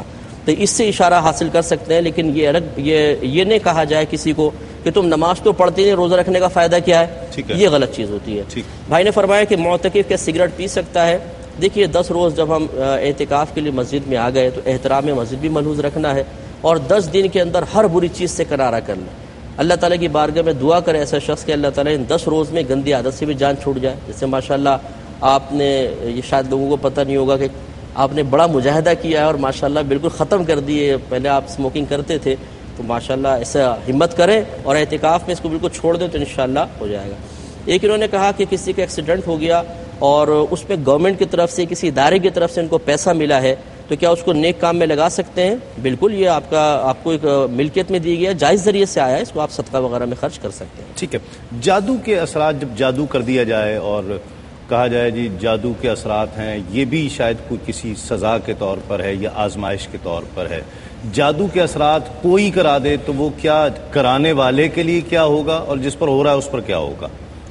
میں آپ سے عرض کروں کہ جادو جو ہے شریعت اسلامیہ میں اس کی بڑی ممانعت آئی ہے اور جادو کرنے والے کو دائرہ اسلام سے خارج کیا گیا، اس پر کفر کا فتویٰ لگایا جاتا ہے. حتیٰ کہ کوئی شخص کسی جادوگر کی محفل میں بیٹھ گیا جا کر تو اس کے متعلق بھی سائن آف انٹروگیشن آ جاتا ہے اس کے ایمان پر. لہٰذا جادو دراصل حسد و انتقام کی ایک شکل ہے اور ایک ہڈن وار ہے، ایک چھپا ہوا ہتھیار ہے جو انسان استعمال کرتا ہے. اب جادو کی ریئلٹی حقیقت سے کوئی انکار نہیں کر سکتا. جادو جو ہے ایک فیکلٹی، ایک نالج ہے. اب اس کا اپلیکیشن کیا ہے؟ اگر کوئی کسی ٹوٹے ہوئے دلوں کو ملانے کے لیے اگر کوئی قرآنی عملیات اور احادیث نبویہ سے سہارا لے کر اور کسی کو ملاتا ہے تو یہ اچھی بات ہے، لیکن اگر کوئی توڑتا ہے یا کسی کو ضرر اور نقصان پہنچاتا ہے تو یقینی طور پر یہ حسد و انتقام کہیں گے ہم، اور یہ کسی کا ظلم کہیں گے. اور اس کی صورت میں جو اسباب ظاہر ہوتے ہیں، کسی کے اوپر کوئی بیماری لاحق ہوتی ہے یا کوئی پریشانی لاحق ہوتی ہے تو یقینی طور پر یہ حسد و انتقام دشمنی کی ایک شکل ہے اور اس سے بچنے کی تدبیر کرنا چاہیے. یہ جو چلتے چلتے گاڑی چھین لی، موبائل چھین لیا، یہ سزا ہے یا؟ میں آپ کو بتاؤں میرے ساتھ ہو چکا ہے جی ایسا. اللہ اکبر. جی بارش بہت ہوئی تھی، مجھے روک کر جو ہے نا وہ پیچھے گاڑی بند ہو گئی. اب وہ تو میں اکیلا ڈرائیو کر رہا تھا، اب وہ آئے پچھلی سیٹ پر آ کر بیٹھ گئے، گن رکھ دی اور کہا جی موبائل دے دیں. موبائل دے دیا تو غور سے دیکھا، کہتے آپ تسلیم صابری ہیں؟ میں نے کہا جی تسلیم صابری ہوں. کہتے ہیں پھر پرس بھی دے دیں. میں خوش ہو گیا کہ شاید چھوڑ دے گا. تو یہ آزمائش ہے یا سزا ہے؟ دیکھیں میں آپ سے عرض کروں کہ یہ میں خوش ہو گیا کہ چھوڑ دے گا. یہ مقام شکر پرس بھی دے دے. یہ مقام شکر ہے کہ اس نے آپ کو پہچانا اور پرس پہ اکتفا کیا، ورنہ ہو سکتا گاڑی بھی لے جاتا اور جان کو بھی نقصان پہنچا سکتا تھا. حضرت شیخ سعدی رحمۃ اللہ تعالی علیہ مسجد میں جاتے ہیں، واپس باہر آتے ہیں، جوتے غائب ہیں. شکوہ کرتے ہیں کہ میں تو نماز پڑھنے گیا تھا، جوتے غائب ہو گئے. تھوڑی دور اور جاتے ہیں تو دیکھتے ہیں ایک شخص ہے جس کے پیر ہی نہیں ہے سرے سے. فوراً مسجد میں باہر آتے ہیں بھاگتے ہوئے، اللہ کو شکر ادا کرتے ہیں کہ رب تیرا کتنا بڑا کرم، میرے فقط جوتے گئے، اس شخص کے پیر ہی نہیں. ٹھیک ہے نا؟ تو یہ تو آپ کے لیے مقام شکر ہے کہ آپ کی گاڑی بچ گئی، جان بچ گئی، موبائل پھر آ جائیں گے. لیکن جو ہمارے معاشرے میں یہ چوری، ڈکیتی اور چھینا جھپٹی اور پھر ذخیرہ اندوزی، پھر حسد، پھر انتقام، پھر اور بہت ساری صورتیں ہیں فتنہ و فساد کی، جس میں فرقہ واریت ہے، عصبیت ہے، لسانیت ہے. اللہ فرماتا قل هو القادر على ان يبعث عليكم عذابا من فوقكم او من تحت ارجلكم او يلبسكم شيعا ويذيق بعضكم باس بعض. کہ جب اللہ تبارک و تعالیٰ کو من حیث القوم ہم ناراض کر لیتے ہیں تو اللہ فرماتا ہے کہ پھر عذاب آسمانوں سے بھی آتے ہیں، زمین سے بھی آتے ہیں. اور زمین پر عذاب کی صورت یہ ہے کہ آپ کے اوپر ایسے حکمران مسلط کر دیے جاتے ہیں جو کہ اپنے مالی میں لگے رہتے ہیں اور عوام الناس ان حکمرانوں کی وجہ سے عذاب میں مبتلا ہو جاتے ہیں. اور یہ عذاب کی جس طرح حضرت سفیان ثوری فرماتے ہیں کہ جب مجھ سے اللہ کی نافرمانی ہو جاتی تھی تو میں دیکھتا تھا کہ میرے جو اہلکار ہوتے تھے وہ بھی نافرمان ہو جاتے تھے، سواری کا جانور بھی جو بدک جایا کرتا تھا. صحیح. ناظرین ایک وقفہ لینا ہے ہمیں، وقفے کے بعد لوٹیں گے. یہ وقفہ سحری کا وقفہ ہوگا، ہم بھی سحری کر لیتے ہیں، آپ بھی کام نپٹا لیجئے اور اس کے فوراً بعد انشاءاللہ آپ سے ایک مرتبہ پھر ملاقات ہوتی ہے. ماد اللہ ثم ماد اللہ ان کے بارے میں بھی ایسا گمان کیا جا سکتا ہے؟ تو ایسا نہیں ہے، بلکہ جیسے حضرت نے ایک اور ضابطہ بیان کیا بالکل ٹھیک ہے کہ نبی کریم صلی اللہ علیہ وسلم کا فرمان ہے کہ جو اللہ تعالیٰ کی بارگاہ میں جتنا زیادہ مقبول اور مقرب ہوتا ہے اسے اتنی ہی زیادہ آزمائش میں مبتلا کیا جاتا ہے. تو اس لیے ان کو توبہ کرنی چاہیے. اور ایسا نہیں، اگر واقعی وہ نیک تھے تو یہ اللہ تعالیٰ کی طرف سے ان کے درجات کی بلندی اور بالفرض کوئی گناہ ہوئے ہیں تو ان کے گناہوں کے کفارے کا سامان ہے. ٹھیک ہے. یہ کہا کہ کسی جگہ کوئی موت میت وغیرہ ہو گئی، یہ پریشانی آئی تو انار کا پودا تھا، لوگوں نے کہا یہ نحوست، اس کو ہٹاؤ، اس پہ جادو جلدی ہو جاتا ہے. تو جادو تو انسانوں پر بھی ہو جاتا ہے، اس کا مطلب انسانوں کو بھی مارنا شروع کر دیں. تو یہ بالکل غلط خیال ہے، ایسا کچھ نہیں ہے. انار کے پودا لگے رہتے، کوئی پھل وغیرہ کھائے لوگ تو فائدہ ہوگا اس میں. ٹھیک ہے. حل کیا ہے جی؟ اسباب پر بات ہوئی، ہم نے کچھ کیسز پرٹیکولرلی بھی ڈسکس کیے. حل کیا ہے؟ آزمائش ہو، دیکھ لے کیسے. وہ ایک قول بھی ہے کہ اگر کوئی مشکل پریشانی، غالباً حضرت علی کا قول ہے کہ کوئی پریشانی مشکل اگر اللہ سے دور کر دے تو سمجھے سزا ہے، اور اگر اللہ کی طرف لے آئے تو سمجھو آزمائش ہے. بے شک. میں آپ کو بتاؤں، بندہ بیمار ہوتا ہے، عام حالات میں آپ نے دیکھا کہ وہ اللہ کے ذکر سے دور ہے، بیمار ہوتا ہے تو بیماری کے ساتھ ہی اس کی زبان پہ اللہ اللہ اللہ آنا شروع ہو جاتا ہے تکلیف سے، تو وہ اللہ اللہ کرنا ہی اس کی تکلیف کے جانے کا سبب بن جاتا ہے، اللہ کی حمد و ثنا کرتا ہے۔ اب صورتحال یہ ہے کہ سب سے پہلے ہم نے یہ دیکھنا ہے کہ ہمارا معاشرہ ٹھیک ہے، ہمارا گھر ٹھیک ہے، ہماری ویسینٹی، ہمارا پڑوس ٹھیک ہے، ہم نے اللہ اور رسول کے حقوق ادا کر دیے، حقوق العباد ادا کر رہے ہیں۔ اپنا ایک احتساب اور محاسبہ کرنا ہوگا ایک یونٹ سے لے کر ایک معاشرے تک۔ اگر وہ محاسبہ کرنے میں کامیاب ہو گئے تو یقینی طور پر حل بھی نکل آئے گا، اور حل کے لیے ہم بات کرتے ہیں اوامر و نواہی، یعنی ہمیں امت وسطیٰ بنایا ہے، اور امت وسطیٰ کا کام کیا ہے کہ وہ نیکی کا حکم دیتے ہیں، برائی سے روکتے ہیں۔ لہٰذا یہ نصیحت بالکل ایک ادعو الی سبیل ربک بالحکمہ کے تناظر میں حکمت کے ساتھ اور اچھائی کے ساتھ اگر نصیحت چلتی رہے تو پھر اللہ تبارک و تعالیٰ بہت سے عذاب کو موقوف فرما دیا کرتا ہے، ختم کر دیا کرتا ہے۔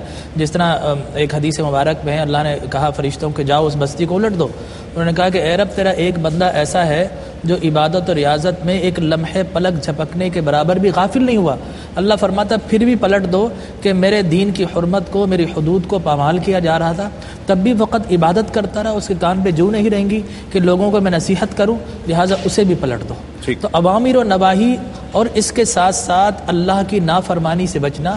جس طرح آج دیکھیے ہم کہتے ہیں کہ صاحب دعا قبول نہیں ہو رہی، تو جس طرح نماز کے لیے پاک ہونا وضو کے ذریعے وہ شرط ہے، اسی طریقے سے دعا کی قبولیت کے لیے زبان کا پاک ہونا شرط ہے۔ ٹھیک ہے، زبان پاک ہوتی ہے دعا، اور زبان کا پاک ہوگی جب رزق حلال جائے گا، جب جھوٹ سے، غیبت سے، کینہ سے، بغض سے، مکر و فریب سے، رشوت سے، رعونت سے، اور ہم الزام تراشی سے، بہتان تراشی سے، یہ جو ایک فرد کی بیماری ہے جو ہماری نیچر بن چکی ہے، اس فطرت کو ہم تھوڑی دیر کے لیے قابو کر لیں گے تو یقینی طور پر ہماری زبان پاک ہو جائے گی۔ مفتی صاحب کیا کہتے ہیں، حل کیا ہے؟ دیکھیں سب سے پہلی بات تو میں لوگوں کی خدمت میں گزارش کروں گا کہ ایک ہماری پریشانی ہماری خود ساختہ ہے۔ وہ پریشانی یہ ہے کہ ہم پر کوئی پریشانی نہ آئے، ٹھیک، اس سلسلے میں پریشان بولتے ہیں اس کا کوئی ایسا وظیفہ بتائے کوئی پریشانی ہی نہ آئے، اور یہ نہیں ہو سکتا، یہ عادت الہیہ کے خلاف ہے، ارادہ الہی کے اور مشیت الہی کے خلاف ہے۔ ہونا یہ چاہیے کہ روزانہ رات میں ہمارا مشورہ یہ ہے یا فجر کی نماز پڑھنے کے بعد صرف 2-3 منٹ کا مراقبہ کرنے کے بعد اللہ کی طرف متوجہ ہوں اور اس سے قلبی لحاظ سے ہم کلام ہو کے عرض کریں یا رب کریم عافیت عطا فرمائے تو تیرا بہت بڑا احسان ہے، اور اگر کسی طرح مصلحت صحیحہ کے بنا پر مصیبت متوجہ ہو تو صبر عطا فرمانا۔ ٹھیک، پہلے ذہنی طور پر جب تیار رہتے ہیں تو انشاءاللہ مصیبت آسان ہو جاتی ہے۔ دوسرا یہ کہ وہ مکافات عمل والے مسئلے پر اور اپنی بدعمالیوں پہ ہمیں توجہ کر کے توبہ کی طرف اور معافی کی طرف آنا چاہیے۔ یہ ایک ضرور حل ہے جو ہمارے قدرت و اختیار میں کہ ہم برائیوں کو چھوڑیں اور پہلے بندوں سے، کیونکہ حقوق العباد کا جہاں معاملہ آئے گا اس میں پہلے اللہ تعالیٰ نے خود یہ تقسیم فرما دی ہے کہ پہلے بندہ پھر رب ہے، تو پھر پہلے لوگوں سے معافی طلب کریں اور پھر اللہ تبارک و تعالیٰ سے رجوع کریں، انشاءاللہ ضرور برکات حاصل ہوگی۔ میں صابر بھائی ایک بات اور بتاؤں، ہمارے معاشرے میں کمپٹیشن بہت زیادہ ہو گئی، جی ہاں، مسابقت، ہر آدمی سمجھتا ہے کہ میرے پاس بھی ہو، میرے پاس بھی ہو، تو عام طور پہ سامنے میرے پاس یہ نہیں ہے تو اب میرے لیے مشکل ہے، مقابلہ، اور اس میں حسد کی کیفیت زیادہ بڑھتی جا رہی ہے، رشک ہمارے یہاں سے ختم ہوتا جا رہا ہے۔ کلام شامل کرتے ہیں خالد حسنین۔ خالد ہمارے پاس تشریف فرمائے، 2 فرمائشیں آئی ہیں تو ان میں سے میری فرمائش بھی شامل کر دیں، اپنی رحمت کے سمندر میں اتر جانے دیں۔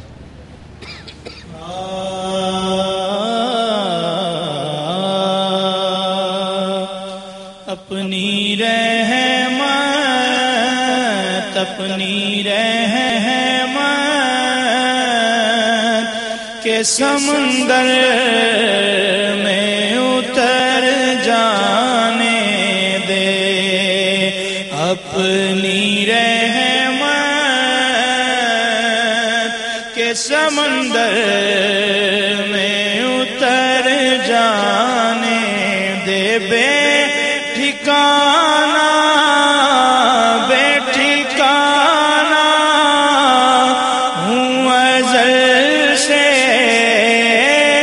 بے ٹھکانہ ہوں ازل سے، مجھے گھر جانے دے، اپنی رحمت کے سمندر میں اتر جانے دے،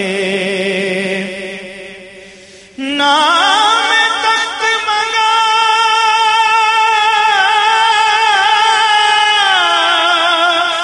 نہ میں تاج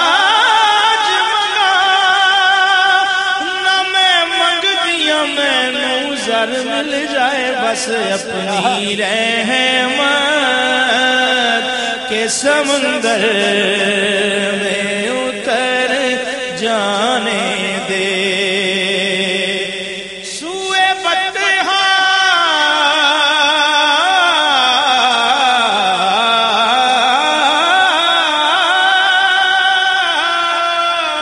سوئے بطحا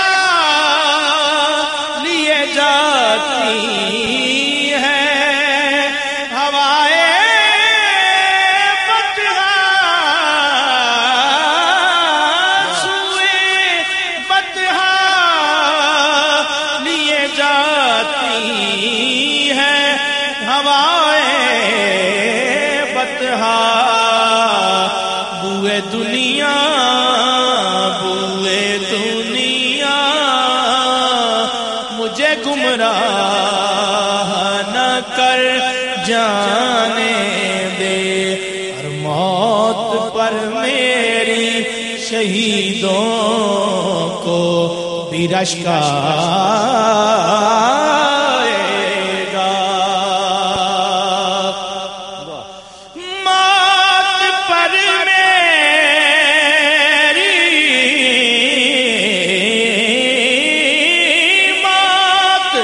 موت پر میری شہیدوں کو بھی رشک آئے گا اپنے قدموں پیارے قدموں سے لپٹ کر مجھے مر جانے دے اے میرے طیبہ والے اپنے قدموں سے لپٹ کر مجھے مر جانے دے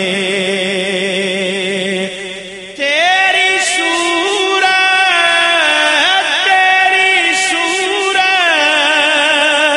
کی طرف دیکھ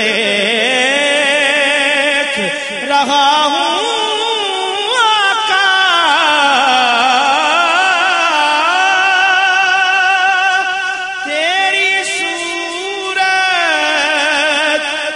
طرف دیکھ رہا ہوں آقا پتلیوں کو اسی مرکز پہ ٹھہر جانے دے ہاں پتلیوں کو اسی مرکز پہ ٹھہر جانے دے خواہش ذات بہت ساتھ دیا ہے تیرا خواہش ذات بہت ساتھ دیا ہے تیرا اب جدھر میرے محمد ہے ادھر جانے دے بس اب جدھر میرے محمد ہے ادھر جانے دے اور روک رضوان نہ مظفر کو درے جنت پر روک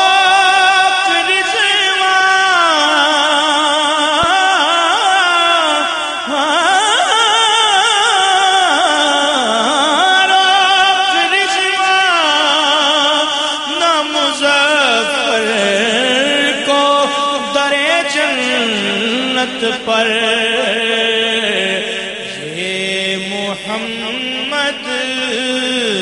یہ محمد کا ہے منظور نظر جانے دے بس یہ محمد کا ہے منظور نظر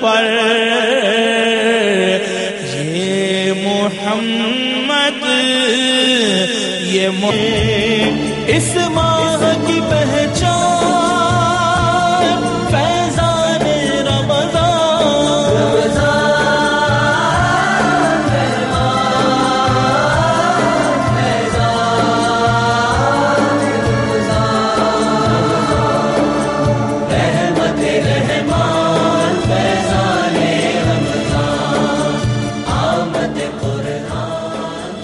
ناظرین خوش آمدید. آپ پروگرام دیکھ رہے ہیں رحمت سحر تسلیم صابری کے ساتھ، اور آج کا سوال تھا کون سی نماز میں 2 اذانیں دی جاتی ہیں، نماز عید، نماز جمعہ یا نماز جنازہ؟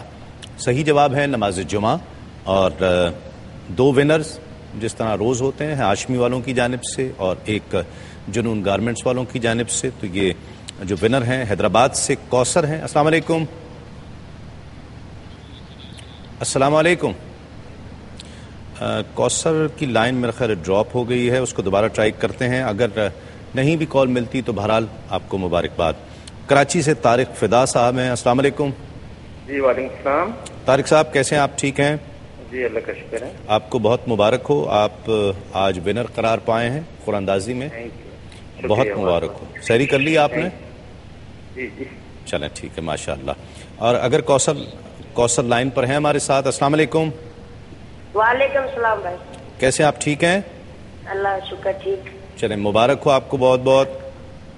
بھائی ٹھیک ہے، پریشان تو نہیں ہے؟ نہیں بھائی آپ کی دعا چاہیے. ہاں پریشان نہیں ہونا. آپ کا پروگرام دیکھتے رہتے ہیں بس، جب کیا پریشان ہوں گے. چلیں بس ٹھیک ہے. اور بہت مبارک ہو آپ کو، گفٹ بھی انشاءاللہ کچھ دنوں میں مل جائے گا. اور وقت ہے سنہری بات کا، اور آج کی سنہری بات کے لیے جس چیز کا میں نے انتخاب کیا ہے، مولانا روم بہت شہرت رکھتے ہیں مثنوی کے حوالے سے اپنی، اور علم و حکمت سے بھرپور ان کی مثنوی. اور مولانا روم کیسے بنے؟ اپنے دارالعلوم میں تدریس میں مصروف تھے، اور بہت سے اسٹوڈنٹس بیٹھے ہوئے تھے، انہیں درس دے رہے تھے، پڑھا رہے تھے، بہت سی کتب سامنے رکھی ہوئی تھیں. ایک دن ایک مست حال بزرگ، اللہ کا بڑا برگزیدہ بندہ حضرت شاہ شمس تبریز وہاں آئے اور مولانا روم سے پوچھا کہ آپ کیا پڑھا رہے ہیں؟ آپ نے اوپر سے نیچے تک شمس تبریز کو دیکھا، کہا یہ وہ علم ہے جو تم نہیں جانتے. اس پر شمس تبریز نے مولانا روم کی کتابیں اٹھا کر، قریب ایک تالاب تھا، وہ ساری کتابیں اس میں پھینک دیں. جب مولانا روم نے یہ منظر دیکھا تو بہت برہم ہوئے کہ بابا جی یہ کیا کر دیا آپ نے، ہماری اتنا قیمتی خزانہ تھا، قیمتی اثاثہ تھا، یہ کتب کو ایسے آ جاتی ہیں، آپ نے کتابیں پانی میں پھینک دی ہیں، یہ کیا کیا آپ نے اچانک؟ وہ مرد قلندر تالاب میں داخل ہو گیا اور ساری کتابیں اس پانی میں سے نکالنے لگا. اندر بھیگی ہوئی تھیں، جیسے جیسے کتاب نکالتے پانی کا نام و نشان نہیں تھا اور اس میں مٹی اڑ رہی تھی. جب اس نے یہ منظر مولانا روم نے دیکھا وہ حیرت زدہ ہو گئے، کہا یہ کیا ہے؟ شمس تبریز نے جواب دیا کہ یہ وہ علم ہے جو تم نہیں جانتے. اس واقعے نے مولانا روم کی دنیا بدل ڈالی کہ میں کہاں تھا، میں تو کتابیں پڑھا رہا تھا، علم دین پڑھا رہا تھا، لیکن یہ کون سا علم ہے کہ جو میں نہیں جانتا. ساری دنیا یکسر تبدیل ہو گئی، ایک انقلاب آ گیا اور کیفیت وہ ناطہ جڑ گیا، لو لگ گئی، اور وہ معرفت کے اسرار حاصل ہوئے ہیں کہ اس کے مظاہر آپ پھر مثنوی میں دیکھ سکتے ہیں. اور سب کچھ چھوڑ دیا اور شمس تبریز کے ساتھ ہو لیے، اور پھر جس طرح سے وہ چلاتے تھے مولانا روم چلتے تھے. ناظرین کرام، آج کا موضوع جس طرح ہم نے کوشش کی کہ گفتگو کی جائے، مصیبتیں کیوں آتی ہیں، آفات کیوں آتی ہیں، اس کے اسباب کیا ہو سکتے ہیں، کیا وہ سزا ہوتی ہے یا آزمائش ہوتی ہے. میں نے کوشش کی کہ جتنا وقت تھا اس میں کچھ پرٹیکولر کیسز کے حوالے سے بھی ڈسکس کیا جائے. اب بہت ساری ایسی چیزیں ہیں کہ جو یقیناً آپ کے ساتھ پیش آتی ہیں، میرے ساتھ پیش آتی ہیں. میں نے آغاز میں ہی ذکر کیا تھا کہ کون سا ایسا شخص ہے کہ جس کو پریشانی نہیں ہے. کسی نہ کسی انداز کی پریشانی میں ہر شخص مبتلا ہے، اور کوئی وظیفہ ہو سکتا ہے اس کا. یہ بہت لوگ پوچھتے ہیں کہ کوئی وظیفہ بتا دیجیے. قرآن مجید کیا وظائف کے لیے ہے؟ مفتی صاحب وظیفہ کوئی ہے؟ صرف وظائف کے لیے تو نہیں ہے، لیکن وظائف دیتا بھی ہے، فراہم کرتا ہے. لیکن سب سے بڑھ کر چیز ہے اللہ تبارک و تعالیٰ اور اس کے رسول کریم صلی اللہ علیہ وسلم کی اطاعت. جو شخص علم دین سیکھے، اس کے تقاضے کے مطابق عمل کرے، اللہ تعالیٰ کی نافرمانی سے اپنے آپ کو بچائے، تو کم از کم اس کا ضمیر اس لحاظ سے مطمئن ہوتا ہے، اس کو ذہنی سکون ہوتا ہے کہ اب جو آزمائش آ رہی ہے اس میں میری کوتاہی کا دخل نہیں ہے. یہ میرا رب کا ایک انعام ہے میرے لیے، جو باعث بلندی درجات بنے گا، میدان معاشر میں ذریعہ نجات بن جائے گا. تو کم از کم وہ ضمیر کی ملامت سے انسان محفوظ رہتا ہے، اور یہ بہت بڑی بات ہے. اچھا، ایک علاج یہ بھی ہے کہ آپ پریشانی رہے لیکن ایک قلبی سکون ہوتا ہے نا، یہ بہت بڑی بات ہوتی ہے، قلبی سکون رہے. جی ہاں بالکل. یہ وہ چیز ہے جو انبیاء علیہ السلام، صحابہ کرام، اولیاء اعظام اور جو ہمارے اکابرین گزرے ان کو حاصل تھی. بلکہ حضرت علی کرم اللہ وجہہ الکریم کے بارے میں روایت میں آتا ہے کہ اگر کسی دن کوئی پریشانی نہ آتی، 2-3 دن گزر جاتے تو آپ متفکر ہو جاتے تھے. اور کوئی آپ سے پوچھتا ہے کہ ایسا کیوں ہوا ہے تو فرماتے تھے کہ مجھے اس بات کا خوف ہے کہ کہیں اللہ تبارک و تعالیٰ نے مجھے رد تو نہیں کر دیا ہے کہ کوئی مشکل نہیں آئی ہے. تو اس لیے بالکل اس پہ توجہ کرنی چاہیے. اور یا سلاموں کا اکثر ورد رکھیں، اس سے سلامتی بہت زیادہ حاصل ہوتی ہے. یا حفیظوں کا ورد رکھیں، حفاظت رہتی ہے. اور درود شریف کثرت کے ساتھ پڑھیں کہ جو درود شریف پڑھتا ہے تو مسلسل اس پہ اللہ تعالیٰ کی رحمتوں کا نزول ہوتا رہتا ہے. کیا کہتے ہیں؟ کوئی وظیفہ مفتی صاحب نے بڑا خوبصورت بیان کیا ہے ماشاءاللہ. اولیاء کرام کو ہم دیکھتے ہیں تو چہرے پر شکن بھی نہیں ہے. دیکھیں میرے پیر و مرشد کرما والا رحمۃ اللہ تعالی فرمایا کرتے تھے کہ صاحب دی کر بندگی تے پکے نو کچھ کھلا. ٹھیک ہے نا، اللہ کی بندگی کے تقاضے پورے کرو اور خلق خدا کی خدمت کرو، یہی سب سے بڑا وظیفہ ہے. ٹھیک.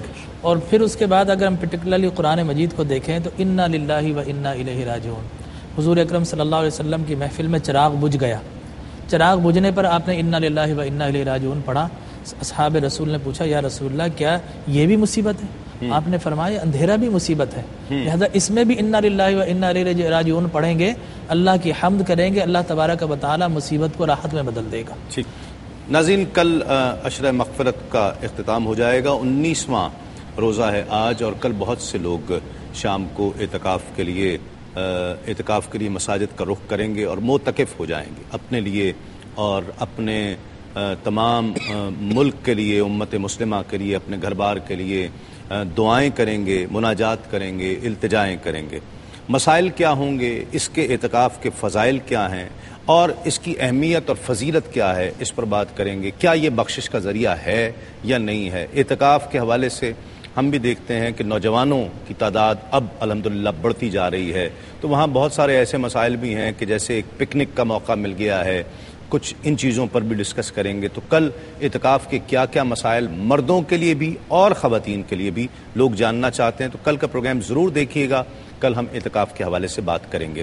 آج ابھی مناجات کے سائے میں ہم اذان فجر کی طرف جائیں گے. کراچی اور اس کے مضافات میں اذان فجر کا وقت کچھ ہی دیر میں ہونے والا ہے، اور اذان فجر کے فوراً بعد انشاءاللہ آپ سے ایک مرتبہ پھر ملاقات ہوگی. جی غالب بھائی. سرکار کرم تیرا ایک بار اگر ہوئے،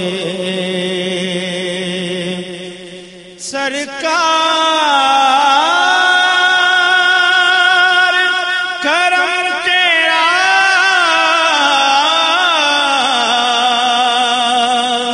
ایک بار اگر ہوئے،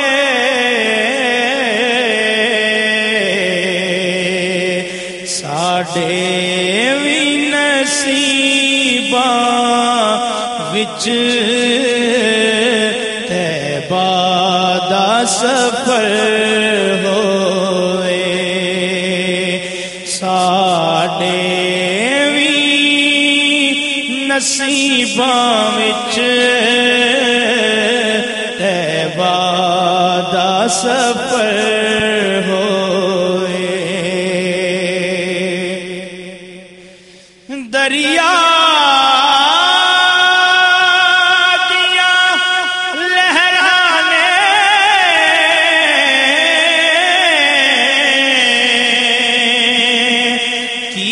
کشتی ڈبونی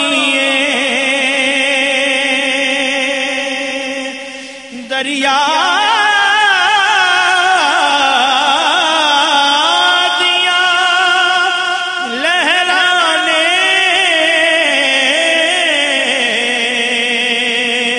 کی کشتی ڈبونی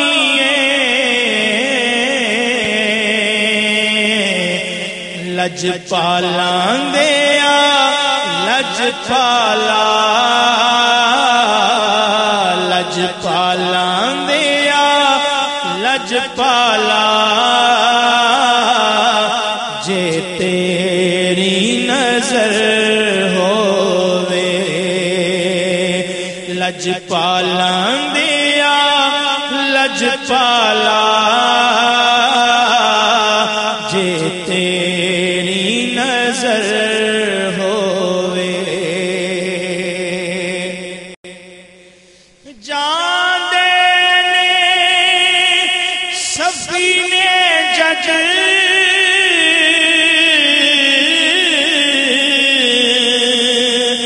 مکے مدینے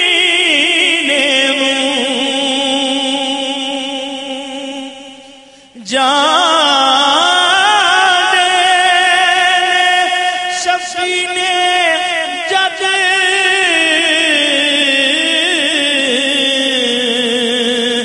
مکے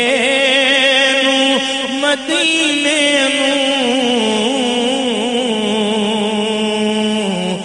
دل ویخ کے روندا اے دل ویخ کے روندا اے رحمت رحمان فیضان رمضان آمد قرآن. ناظرین خوش آمدید. آپ پروگرام دیکھ رہے ہیں رحمت سحر تسلیم صابری کے ساتھ، اور آج جس موضوع پر گفتگو کرنے کا شرف حاصل ہوا وہ بیمار آفات، بلیات، مصیبتیں، مشکلات، پریشانیاں، سزا، آزمائش، ان تمام چیزوں کا فرق کیا ہے اور یہ کیوں آتی ہیں؟ کیا ہر شخص کے لیے آتی ہیں؟ ذکر ہوا انبیاء کرام پر بھی مصائب ڈھائے گئے، انہیں بھی ستایا گیا، پریشان کیا گیا، اور پھر اسی لیے کہ وہ ہمارے لیے ایک صبر کی مثال قائم کر سکیں. اہم بات یہ ہے کہ صوفیاء کرام لکھتے ہیں کہ جو صوفیاء ہوتے ہیں، عام شخص جس بات پر صبر کرتا ہے وہ اس پر شکر کرتے ہیں. جو ان عام آدمی کے لیے صبر کا مقام ہوا کرتا ہے وہ ایک اللہ کے ولی کے لیے وہ شکر کا مقام ہوتا ہے. وہ اس بات کا شکر ادا کرتا ہے رب کی بارگاہ میں کہ تو نے مجھے اس آزمائش کے قابل جانا، میں تیری اس گنتی میں تو آیا کہ تو نے مجھے آزمائش کے قابل سمجھا ہے. ناظرین کرام، یہ معاشرہ، یہ دور فتن ہے، اور یہ معاشرہ اس وقت پریشانیوں، مصائب، مشکلات میں گھرا ہوا ہے. یہ فیصلہ کرنا مشکل تھا کہ کون سی پریشانی ہے، کون سی آزمائش ہے، کون سی گناہوں کی سزا ہے، کون سی مکافات عمل ہے. یہ بہت اہم ہے. کچھ ایسے معاملات ہیں جس میں والدین کی توقیر، تکریم، ان کی عزت، ان کی خدمت، ان تمام چیزوں کے تعلق سے فرمایا گیا کہ اگر تم اپنے والدین کے ساتھ ایسا کرو گے تو تمہاری اولاد تمہارے ساتھ ضرور ایسا کرے گی. ایسا ہوتا ہے، اور ہم نے اپنے معاشرے میں دیکھا ہے کہ جو اپنے والدین کی عزت، توقیر، تکریم، ان کی خدمت نہیں کرتا ہے، جب ان کو ضرورت ہوتی ہے تو پھر ان کے ساتھ ان کی اولاد بھی ایسا کرتی ہے. پھر وہ شکوہ کرتے ہیں، پھر پریشان ہوتے ہیں، لیکن وقت ہاتھ سے نکل چکا ہوتا ہے. آزمائش دوسری کیفیت ہے. آزمائش ہو تو اس پر شکر کریں. مشکلات، مصائب پر بھی صبر کرنا چاہیے ہے، پریشان ہونا چاہیے ہے، اور اللہ رب العزت کی بارگاہ میں دعائیں، استغفار کرنی چاہیے ہے. لیکن مکافات عمل بہت اہم ہے. اس مکافات عمل کے لیے ہمیں اپنا محاسبہ کرنا ہوگا. حدیث پاک میں آتا ہے اگر زکوٰۃ روک دی جائے گی تو باران رحمت رک جائے گا. اگر زکوٰۃ دینا روک دو گے تو رحمتوں کی بارش، جو بارش کی جا رہی باران رحمت، وہ روک دیا جائے گا. اگر بے حیائی اور فحاشی عام کر دی جائے گی تو بیماریاں معاشرے میں پھیلنے لگیں گی. اگر وعدہ خلافی اور بدعہدی معاشرے میں پنپنے لگے گی اور ہر شخص ہی وعدہ خلافی اور بدعہدی کا مرتکب ہونے لگے گا، تو پھر غیر قوم کے مظالم دوسری قوموں کے مظالم کا شکار ہوگا، اور اگر نصیحت روک دی جائے گی تو ظالم اور جابر حکمران تم پر مسلط کر دیے جائیں گے۔ ان تمام احادیث کریمہ کو پیش نظر رکھیے۔ آپ چیزوں کو بہت اچھا سمجھ سکتے ہیں، مجھے تشریح کرنے کی ضرورت نہیں ہے، آپ سمجھ سکتے ہیں کہ ان احادیث کریمہ سے ہمیں کیا ملتا ہے، کہ ہم پہلے تو اپنے عمل کو دیکھیں کہ ہمارا عمل کیسے ہے، پہلے اپنا محاسبہ کریں، اپنے آپ کو دیکھیں، اپنے گریبان میں جھانک کر دیکھیں، اور پھر دیکھیں کہ جو ہم پر مصیبتیں، مشکلات، پریشانیاں آ رہی ہیں وہ آزمائش ہے یا سزا ہے یا مصیبت کی صورت ہے، وہ کیا ہے۔ یہ احادیث کریمہ آج کے موضوع کے اعتبار سے بہت اہم ہے کہ اس پر غور کیا جائے۔ کل انشاءاللہ ایک نئے موضوع کے ساتھ، ایک نئے سوال کے ساتھ آپ سے پھر ملاقات ہوگی۔ کل تک کے لیے اپنے میزبان تسلیم احمد صابری کو اجازت دیجیے۔ انشاءاللہ کچھ ہی دیر میں ARY ڈیجیٹل پر پروگرام عالم اور عالم میں آپ سے ملاقات ہوگی۔ اس وقت تک کے لیے تسلیم صابری کو اجازت دیجیے۔ تسلیمات۔